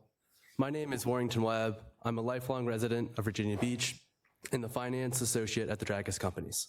I would like to take this opportunity to walk through the financial inputs of this proposal. Built at the turn of the century, Virginia Beach National hasn't had a complete renovation since it opened. A golf course is built with parts that have a shelf life, and this course has quietly run past nearly all of them. The VBDA commissioned studies in 2023 and 2024 that estimated costs needed to rectify stormwater and building deficiencies. Costs have risen dramatically since then, but even using these outdated estimates, the course has $7.7 million of incomplete renovation needs for these two items alone. By USGA estimates, the required additional renovation will cost between $8 and $16 million. And every year, this number gets bigger. The responsible thing is to act now. Our group is putting up $17.9 million to buy this property. That money doesn't come from the general fund. It doesn't exist without this project. It goes into an escrow account, and it gets released when the developer shows proof of work completed on the golf course property. Should the renovation costs come in under budget, the city will retain all remaining funds. We also have committed to invest another $18 million into the golf course amenities and support facilities for a total of nearly $36 million in private investment. Where the city does participate is in the public infrastructure, up to $4.3 million to help fund utility and road improvements that benefit adjacent VBDA parcels in First Tee. The VBDA will contribute $1.8 million from previously appropriated repairs funds and other accumulated revenues.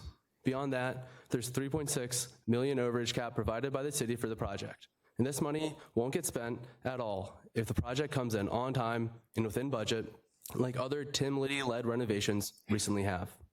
In sum, the city general fund will contribute between $4.3 and $7.9 million, with the maximum being only slightly more than the $7.7 million currently outstanding and far, far less than the funds required to complete all overdue renovations. The final piece is the performance grant, up to $10.2 million exclusively funded by the project's new tax revenue. As the name implies, it guarantees performance even in the case of extraordinary development costs, a risk that taxpayers currently shoulder. In short, the city will exchange an uncapped and growing liability for a defined contribution that produces a permanent stream of tax revenue. I humbly ask for your support. Thank you. The next speaker is Stanton McDuffie. And then after Mr. McDuffie is Bill Ronick. Good evening, Mayor Dyer, Vice Mayor Wilson, and members of council. My name is Stanton McDuffie, and I'm a lifelong Virginia Beach resident. I'm currently renting a home on 43rd Street with 2 roommates. I'm a commercial real estate broker and a small business owner, and I'm proud to do business in Virginia Beach. I'm here to voice my support for the redevelopment of the Virginia Beach National Golf Course and the construction of new residential housing units on the surplus land. Virginia Beach is currently experiencing a period of major economic growth due to new investment in arts and entertainment, such as the Surf Park, Artery District, and Vibe District. And I believe that refreshing the VB National Golf Course is the next step for the city to take towards creating a place where young people want to work, stay, and play. As a young professional, those 3 things are hugely important to me. Where will I work, where will I stay, and where will I play? I'm fortunate to have 2 streams of income from roles I truly enjoy doing, but even though that is the case, I still stress over the thought of buying a home in our city where so many houses are far outside of my budget. I don't want to leave Virginia Beach, but I also don't want to be a renter forever. This new development will offer an opportunity for hundreds of young professionals like me to become homeowners without having to move to one of our sister cities and leave the beach. Although my golf game may not show it, I do truly love the game. Identifying a developer who will put equal effort and focus into the golf course rebuild, as they will the home building portion of the project, is extremely important to me as a current and future user of VB National. Having a publicly accessible and well-maintained course in our city will be exciting for locals like me and visitors from all over. Thank you for the opportunity to share my thoughts this evening, and I hope my words have made it clear that I am a supporter of the proposed redevelopment of the Virginia Beach National Golf Course. The next speaker is Bill Ronick, and then Elaine Feckety.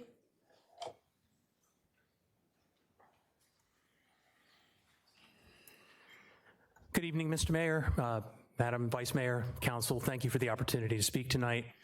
As a longtime golf industry executive, I've been in rooms like this, having conversations just like this many, many times. This is the first time I've had the luxury of doing it in casual attire, because tonight I come as a citizen and not as a business entrepreneur. Make my residence in Christopher Farms, very close to Virginia Beach National, and I am not here to critique the Dragus Company's bid or the award of that bid. I think they have put a tremendous amount of time and energy into that process. They have chosen to partner with highly credible and qualified partners to design and operate the golf course post-close. And if it gets done, I will look forward to going over there and playing and seeing what it looks like and enjoying continued life in Virginia Beach. That said, I do look at the way this process has been handled as relatively binary. We either have to keep doing what we've been doing, or we have to sell the golf course. As someone who's been around this business for a long time, I can tell you there are other opportunities. There is an opportunity here, I believe, for a long-term lease with a capital partner that allows the golf course to stay in the possession of the taxpayers of Virginia Beach without necessarily taxing them to subsidize the operation of a course, which we all know benefits only a certain number of people who choose to play golf and does nothing for the people in this community who do not play golf. I have nothing more to say. I thank you for the opportunity, and I look forward to hearing how this process concludes. Thank you. The next speaker is Elaine Feckety.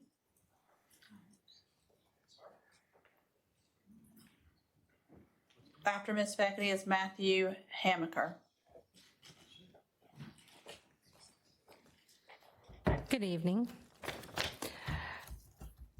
Like many of you, this weekend I celebrated the 250th birthday of our great nation, and at one celebration, someone actually read the Declaration of Independence from beginning to end.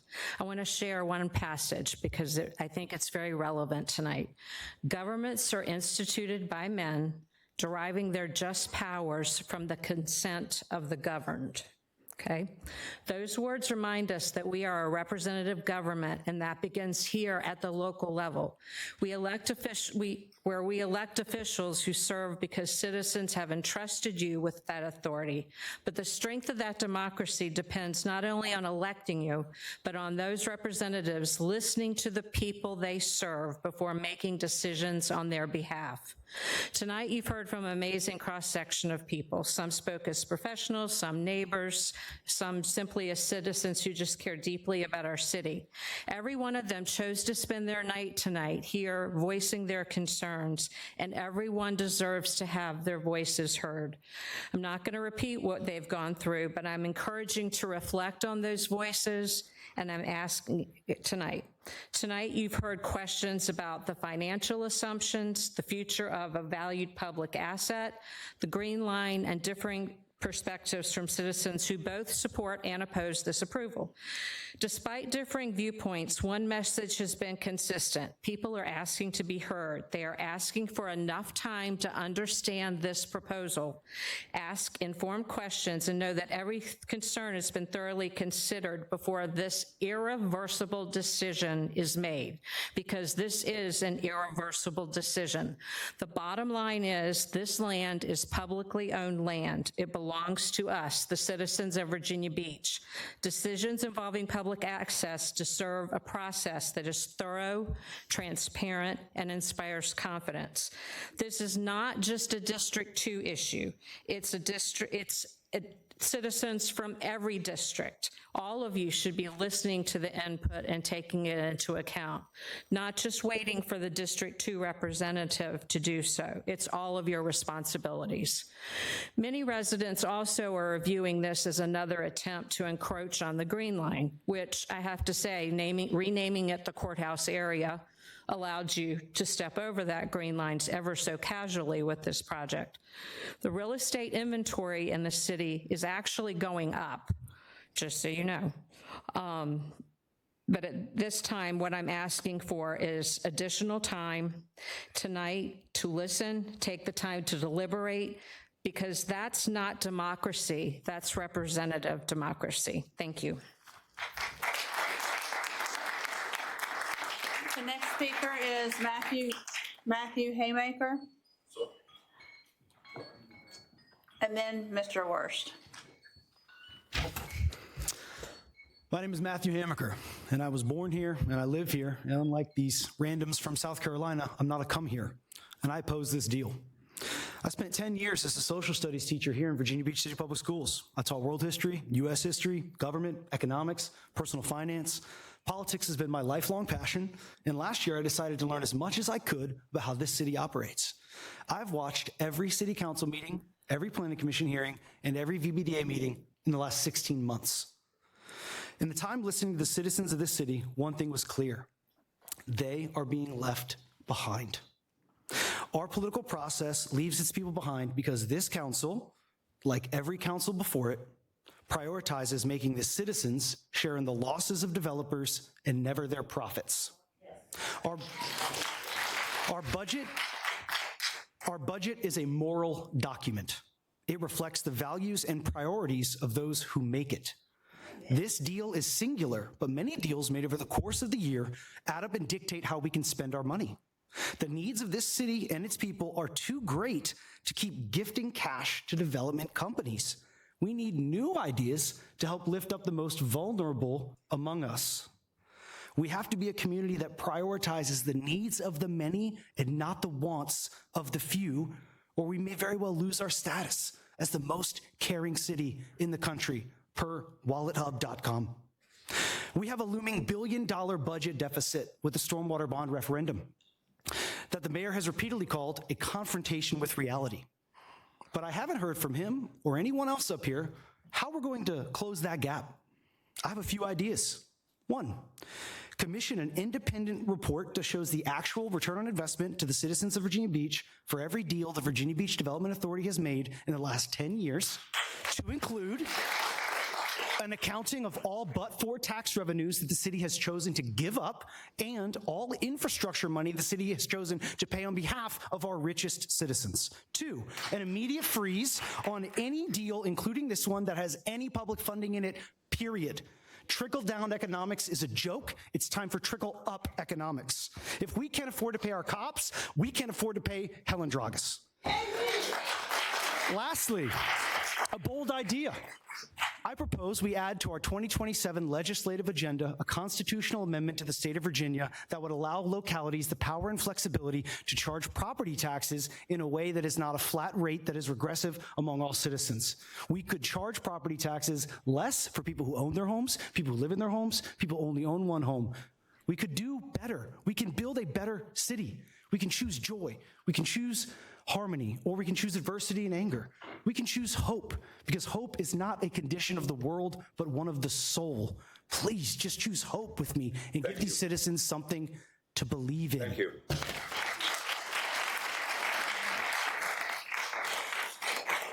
Next speaker is Tim Worst. After Mr. Worst is Laura Hughes.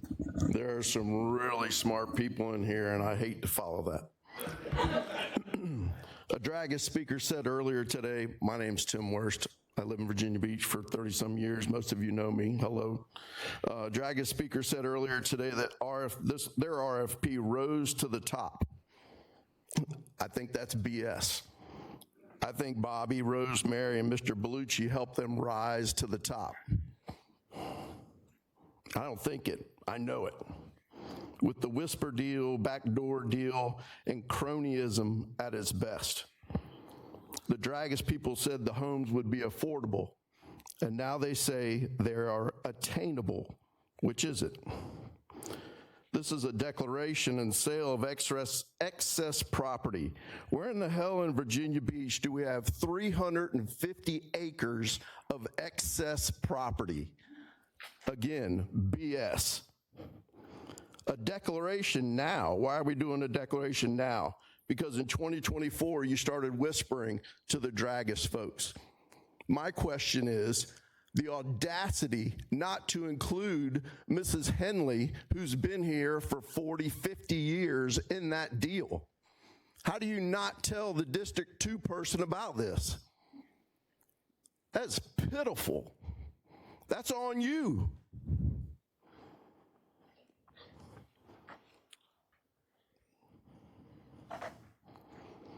Anybody want to raise their hand? Who got money from the Dragas companies for your campaign or directly from Helen Dragas? Anybody? Anybody want to do that? If you're not on Facebook, it's been on there several times. Mr. Dyer, you've gotten 15 grand from Dragas.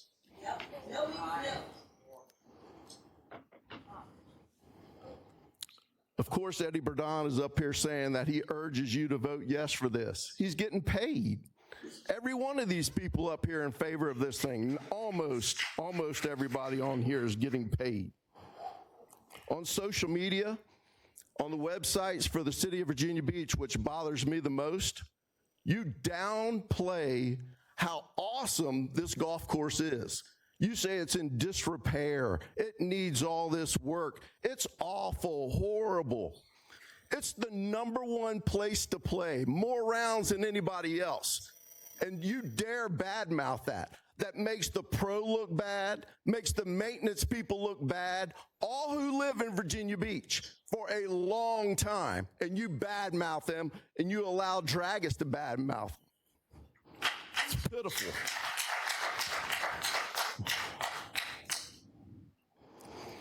Of course, this golf course needs work. It's been 25, 30 years. Look at your face. Thank you, Tim. Are you the same as 25, 30 years ago? Thank you, Tim.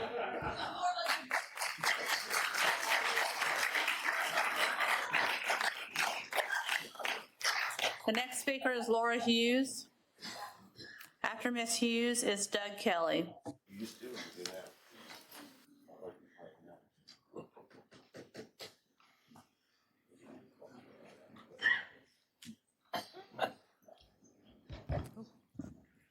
I'm short too. Good evening, Mayor Dyer and council members. I also would like to see more time given to this. Unfortunately, only one of your bidders had a lot of information. Everybody else was coming from behind. A few things that have come up tonight that I would like to address, though, is that it is hard to claim, as Dragas says, that we desperately need housing. We constantly hear from council that we need more housing, yet tonight we also heard that this proposed housing would be filled by people who are already Virginia Beach residents. Those things can't all be true at the same time. I'm also hearing that there was poor management by the VBDA, so the VBDA's idea is to just give it away. It seems like it would be better to replace the VBDA.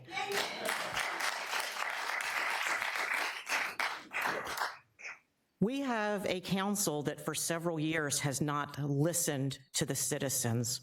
What we need tonight is 3 council members who are not tone deaf, who care what the citizens want. We would appreciate if 3 of you could step up and be those council members. Thank you. The next speaker is Doug Kelly. After Mr. Kelly is Steve Emmert.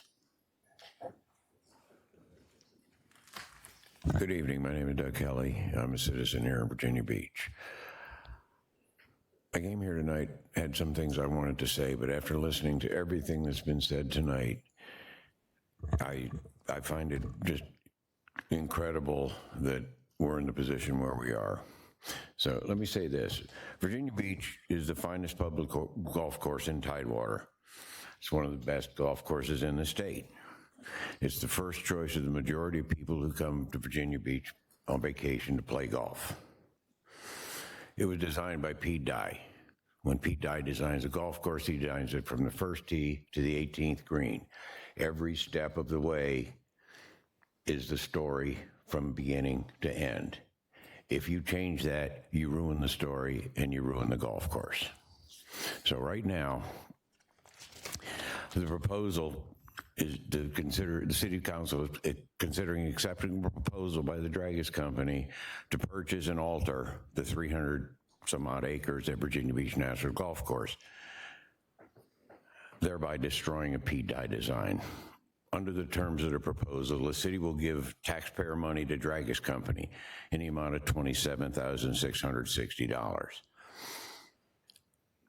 As such, one would assume that Dragas would have provided the city with profit projections, and the city decided it was necessary to give $27,000 of taxpayer money to Dragas to increase Dragas profits. Since the city is proposing to give Dragas that taxpayer money, Dragas profit projections from building and selling 649 housing units and owning and operating the 18-hole golf course should be shared with the citizens and a little bit of transparency. That way the citizens could understand why our mayor, our city council, and our city manager find it necessary to give Dragas $27,600. I can't see, nor have you provided any justification for paying a private developer to destroy a Pete Dye designed golf course for her profit. Thank you.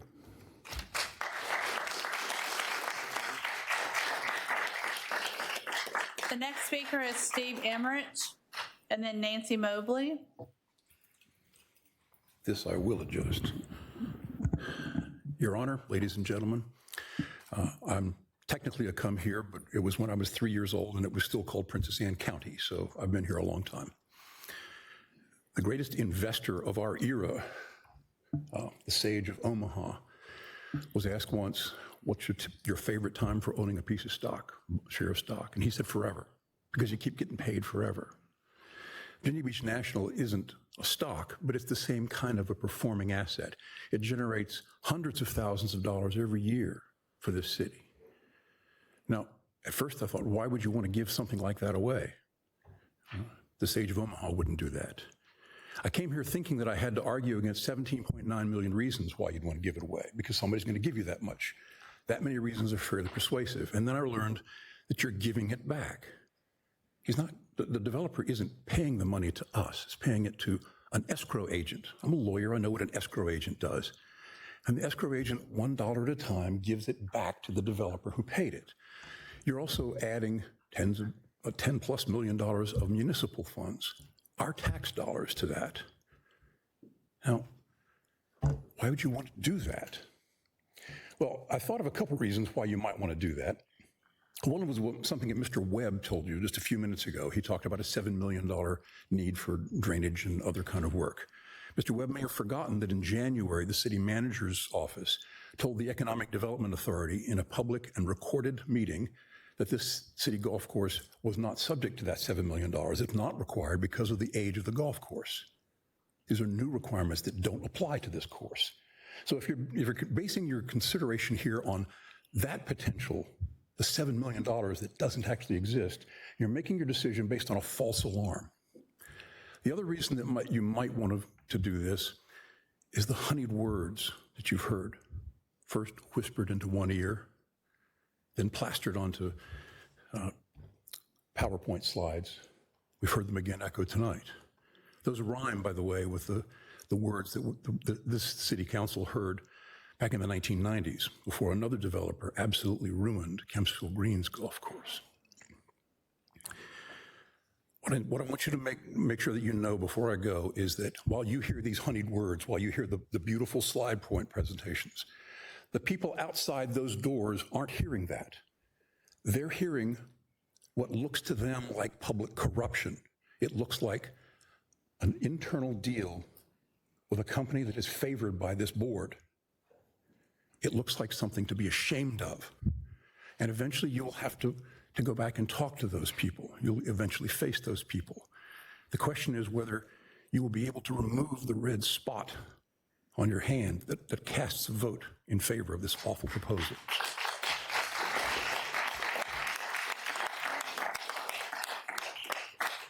The next speaker is Nancy Mobley. After Ms. Mobley is Teresa Langlow.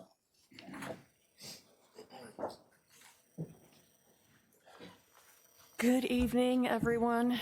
This is my first city council meeting in Virginia Beach since I've become a resident here.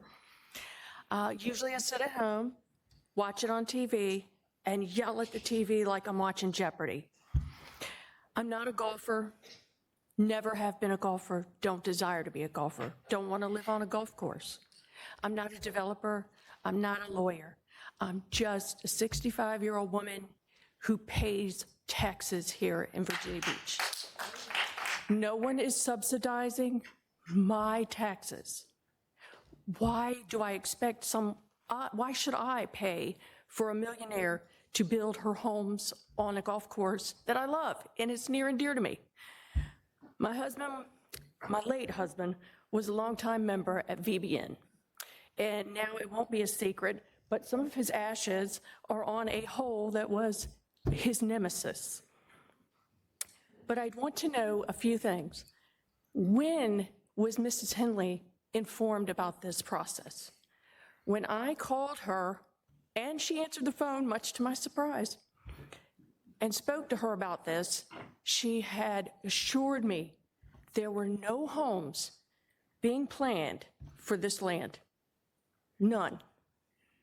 I took her at her word. My other question is, who among you who took contributions from Dragus are going to recuse yourselves?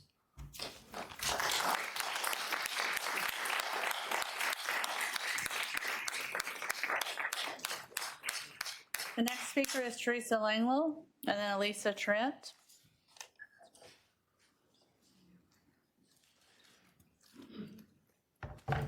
Okay, I think you guys have all had enough facts thrown at you, and you know what the truth is, so I'm not going to go there. I just wanted to read a quote from Thomas Jefferson. He said, "We in America do not have government by the majority. We have government by the majority who participate. All tyranny needs to do to gain a foothold is for people of good conscience to remain silent." Now that goes for all the citizens. I think a lot of politicians count on those that do not participate. But it also goes for you, your citizens too. And I just want to speak about transparency. 10 or 12 years ago, I started speaking here, and I was pretty shocked because the last time that I was involved in government, and I think I said this to you all, was in another state where we do not have we have a different form of government. We asked, this is in New Hampshire with selectmen, and people like you have to ask us how to spend, not us begging you not to spend. It's like backwards here. So I think that all of you that knew for the last 10 to 15 years that I've been here, all the different projects that went on, and any one of you that never informed the public and came open and said what was going on and that it wasn't right, or in elections where you knew, and one that we was just involved in, where a chair of a Republican Party was gotten rid of because our vote was overturned, and not one elected person stood up for the voter. So transparency to me tells me a lot. If you remain silent about what's going on, then it's as if you're doing it yourself. It's as if you're doing yourself. That is, and when you have a planning commission that's doing all this stuff, and then you look at it and you say, oh, sounds good, I get this money out of it, and blah, blah, blah. That to me is taxation without representation. And we've been there before. We fought for this. This country was formed to stop that. And we're in Virginia. So that's what I wanted to say, is that all of you that are silent, if there were backroom deals that you were part of and you're making a lot of money, if that's true, or some of your friends are making money, I don't care. You should have stood up. You should have stood up, like with the wave pool. I've heard about that for years. And what are they paying, like $1 a year? Thank you for very rent? much. Appreciate Thank you. it. Please be honest. Thank you. The next speaker is Alicia Trent. Alicia Trent. Virginia Rennick. Mayor, we'll move to the WebEx speakers now. Okay. Oh, I'm sorry, come on. Are you Virginia? Yes. Okay. And then we'll move to the WebEx speakers. Okay.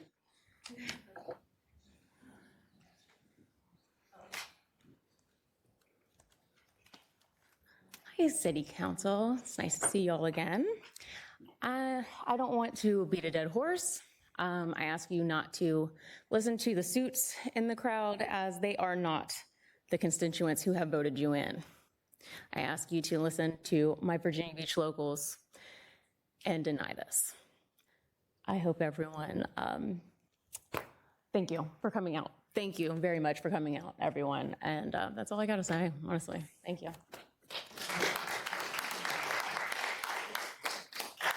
We'll move to WebEx speakers now. Clay Matthews.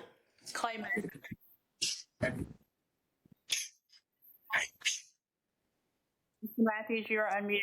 You may begin. Thank you.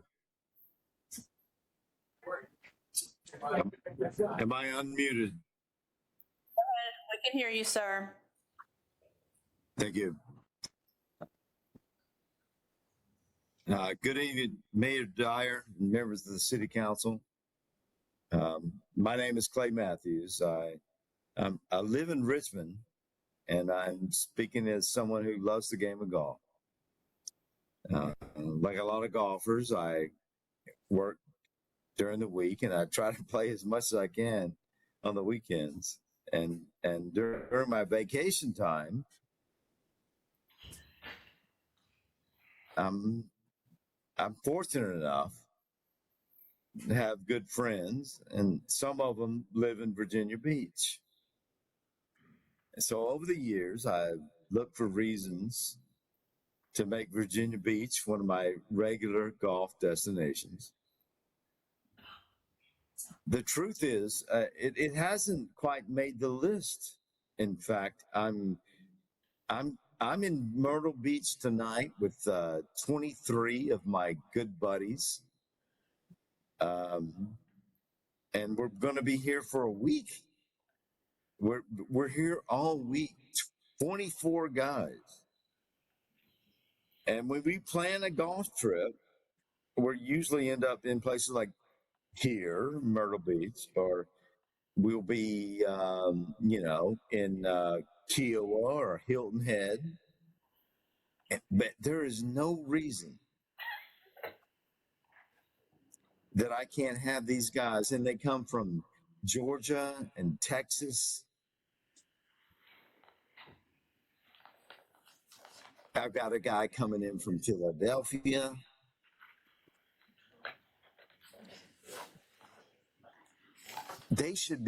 I should have the opportunity to have those dudes come in from those places and enjoy a stay and play experience. And dang, Virginia Beach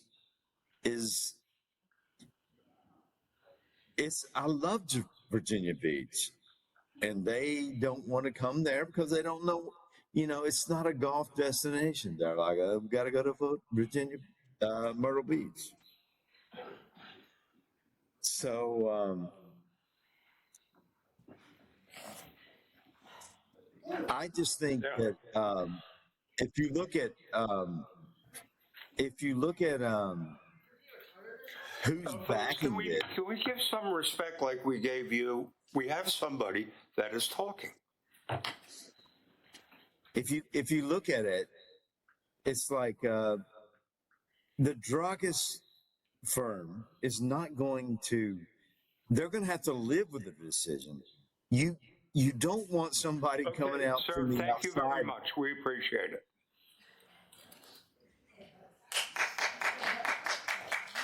The next speaker via WebEx is Ronna Marsh. Ms. Marsh, you are unmuted and may begin. Thank you. Good evening, council members. I've listened to this travesty of a meeting, and I just wonder why we have a city council and a city manager that have ignored the procurement ethics policy. It's on the website. It's a known document.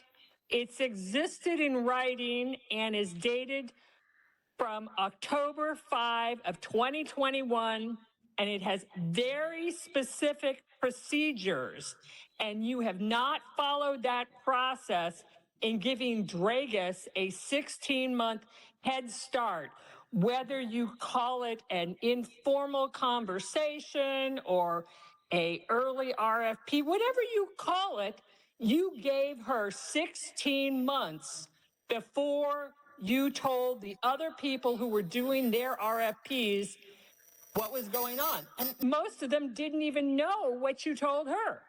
So you violated your own procedures, and the procedures on page 2 talk about unfair competitive advantages.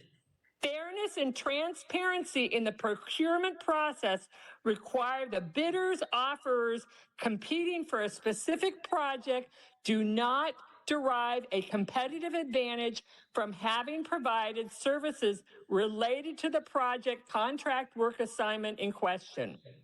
And that's in the Code of Virginia 2.2-4373. Participation in bid preparation, limitation on submitting bid for the same procurement, a firm and each of its affiliates hired and provide services for the preparation and implementation of the project shall be disqualified from any subsequent procurement solicitation to provide goods if they are given the firm's services in advance. So you have a communication with the bidder, Dragas, that started 16 months before the RFP process. You can't say, Mayor Dyer, that you're leveling the field because you're not. You're giving Ms. Dragas, who's invested $92,000 in various campaigns of various people on that dais, and you're giving her an advantage. It's not the way the procurement policy is supposed to work. What's even more upsetting is that you have a principle of ethical conduct that was put into place in November 10 of 2020 by our same $300,000 city manager who signed the NDA with Dragus, Patrick Dehaney, and he talks about high The next speaker is Teresa Chadwick. Is she on? Ms. Chadwick, you are unmuted and may begin. Thank you, thank you, thank you. My name is Teresa Chadwick. I have proudly called the Diamond Lake Estates neighborhood in District 4 home for 58 years. And I also currently serve as the vice chair of the Virginia Beach Tea Party, but tonight I am speaking as a concerned citizen and resident. I am here speaking tonight in very strong opposition to the development of townhomes and condominiums at Virginia Beach National Golf Club. The big concern for me is not just the project itself, but the process that brought us here.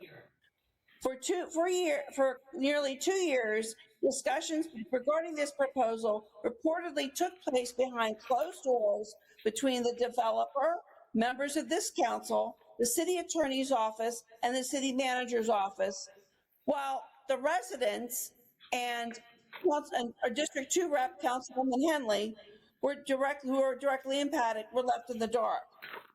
Transparency and public trust matter. When decisions affecting an entire community are discussed privately and only brought to the public when plans are already underway, residents have every reason to question whose interests are truly being represented. And I know there's been some concerns about density, and I expressed that as well. And there are also some environmental concerns. Virginia Beach National is home to several resident pairs and nests of the federally protected bald eagle. Any proposal that could impact protected wildlife and their habitat demands careful review and complete transparency. Many of you will ask us voters to trust you again in November as you're up for re-election. On this proposal, you have the opportunity to show that you are willing to listen to the people who elected you. Vote with the constituents, and by deferring this issue, and demand transparency, full public disclosure, and a thorough review of the impacts before taking another step forward. Thank you.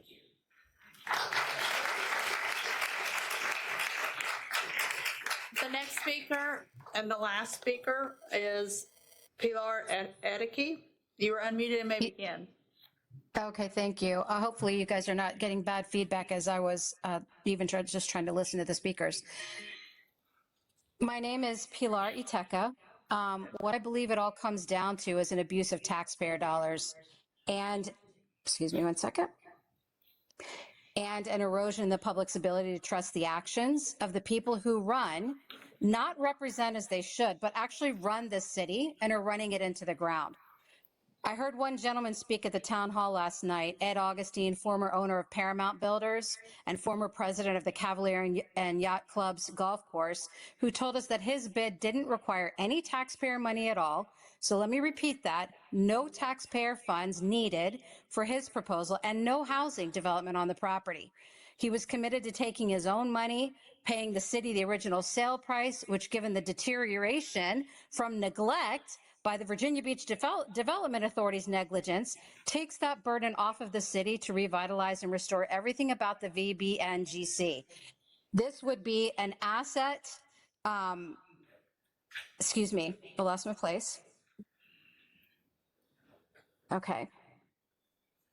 Sorry. I apologize.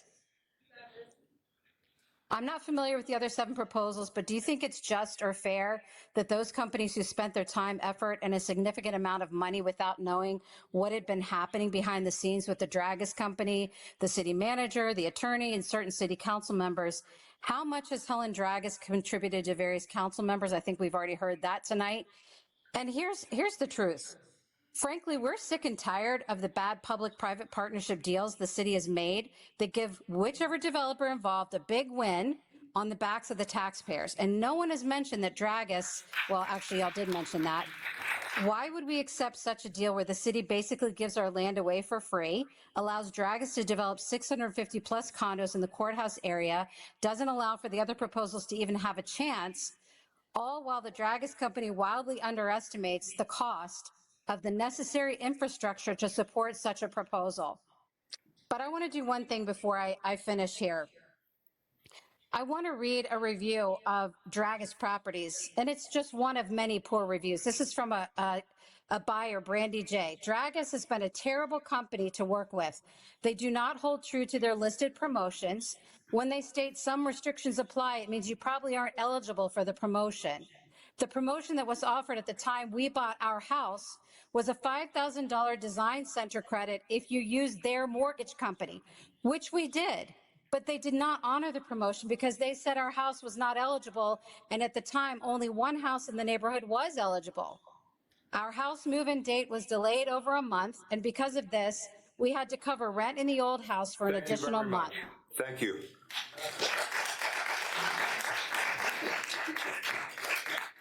Mayor Dyer, that's all the speakers, sir. Okay, thank you all. Barbara? Are we going to have a chance to just make a few comments? Yeah. Go ahead. I appreciate that, Mr. Mayor. I could be here all night, and I know you don't want to be, neither do I, asking questions and trying to figure this stuff out. We had a proposed term sheet in our agenda that I guess we were supposed to go through. There's no way in the world we can do that. Some of these things in this term sheet, I've never seen something like before. So I think the thing that we really need to do is to say there's no way in the world we're going to be ready to deal with this next Tuesday, as it is tentatively now on the agenda. It's tentatively on the agenda for a vote next Tuesday, and there's no way in the world I'm prepared to do it, and I don't know how anybody else could. I would really like to see, I believe there were 9 responses to our RFP, and the only one I've seen is the Dragus response that was sent by the team that looked at them. I would really like to see all of the responses, just as a starting point. But then we've got this proposed term sheet, which I have so many things underlined in here, so there's no way in the world I'm ready to do anything with this next week if we could just put this off. Okay, thank you. Okay, anybody else? Okay, but listen, thank you all for coming, and you were heard. Thank you very, very much. Okay. Okay. So, Mr. Mayor, we want to do the appointments? Yeah, we can do appointments now. Okay, the Active Transportation Advisory Committee to appoint Kayla Jones, she's a high school student, and to reappoint Allison Alred. The Advertising Advisory Committee to appoint Brian Pettit. The Bayfront Advisory Committee to appoint Marcella Payro, high school student, and Elena Viches, a high school student. Beaches and Waterways to reappoint Michael Agresti, District 5, Patrick. Folks, could you hold it down, please? Thank you. Patrick Clark, District 4, Stephen Gibson, District 6, Lance Lesher, District 8, and Daniel Murphy, District 9. The Open Space Advisory Committee to appoint Addison Azar as a high school student, and to reappoint Diana McDowell, and the Transition Area ITA to appoint Leah Matanovic, who's a high school student. Move approval. Okay. Second. Okay, we got a second. We got the vote open. Vote is open.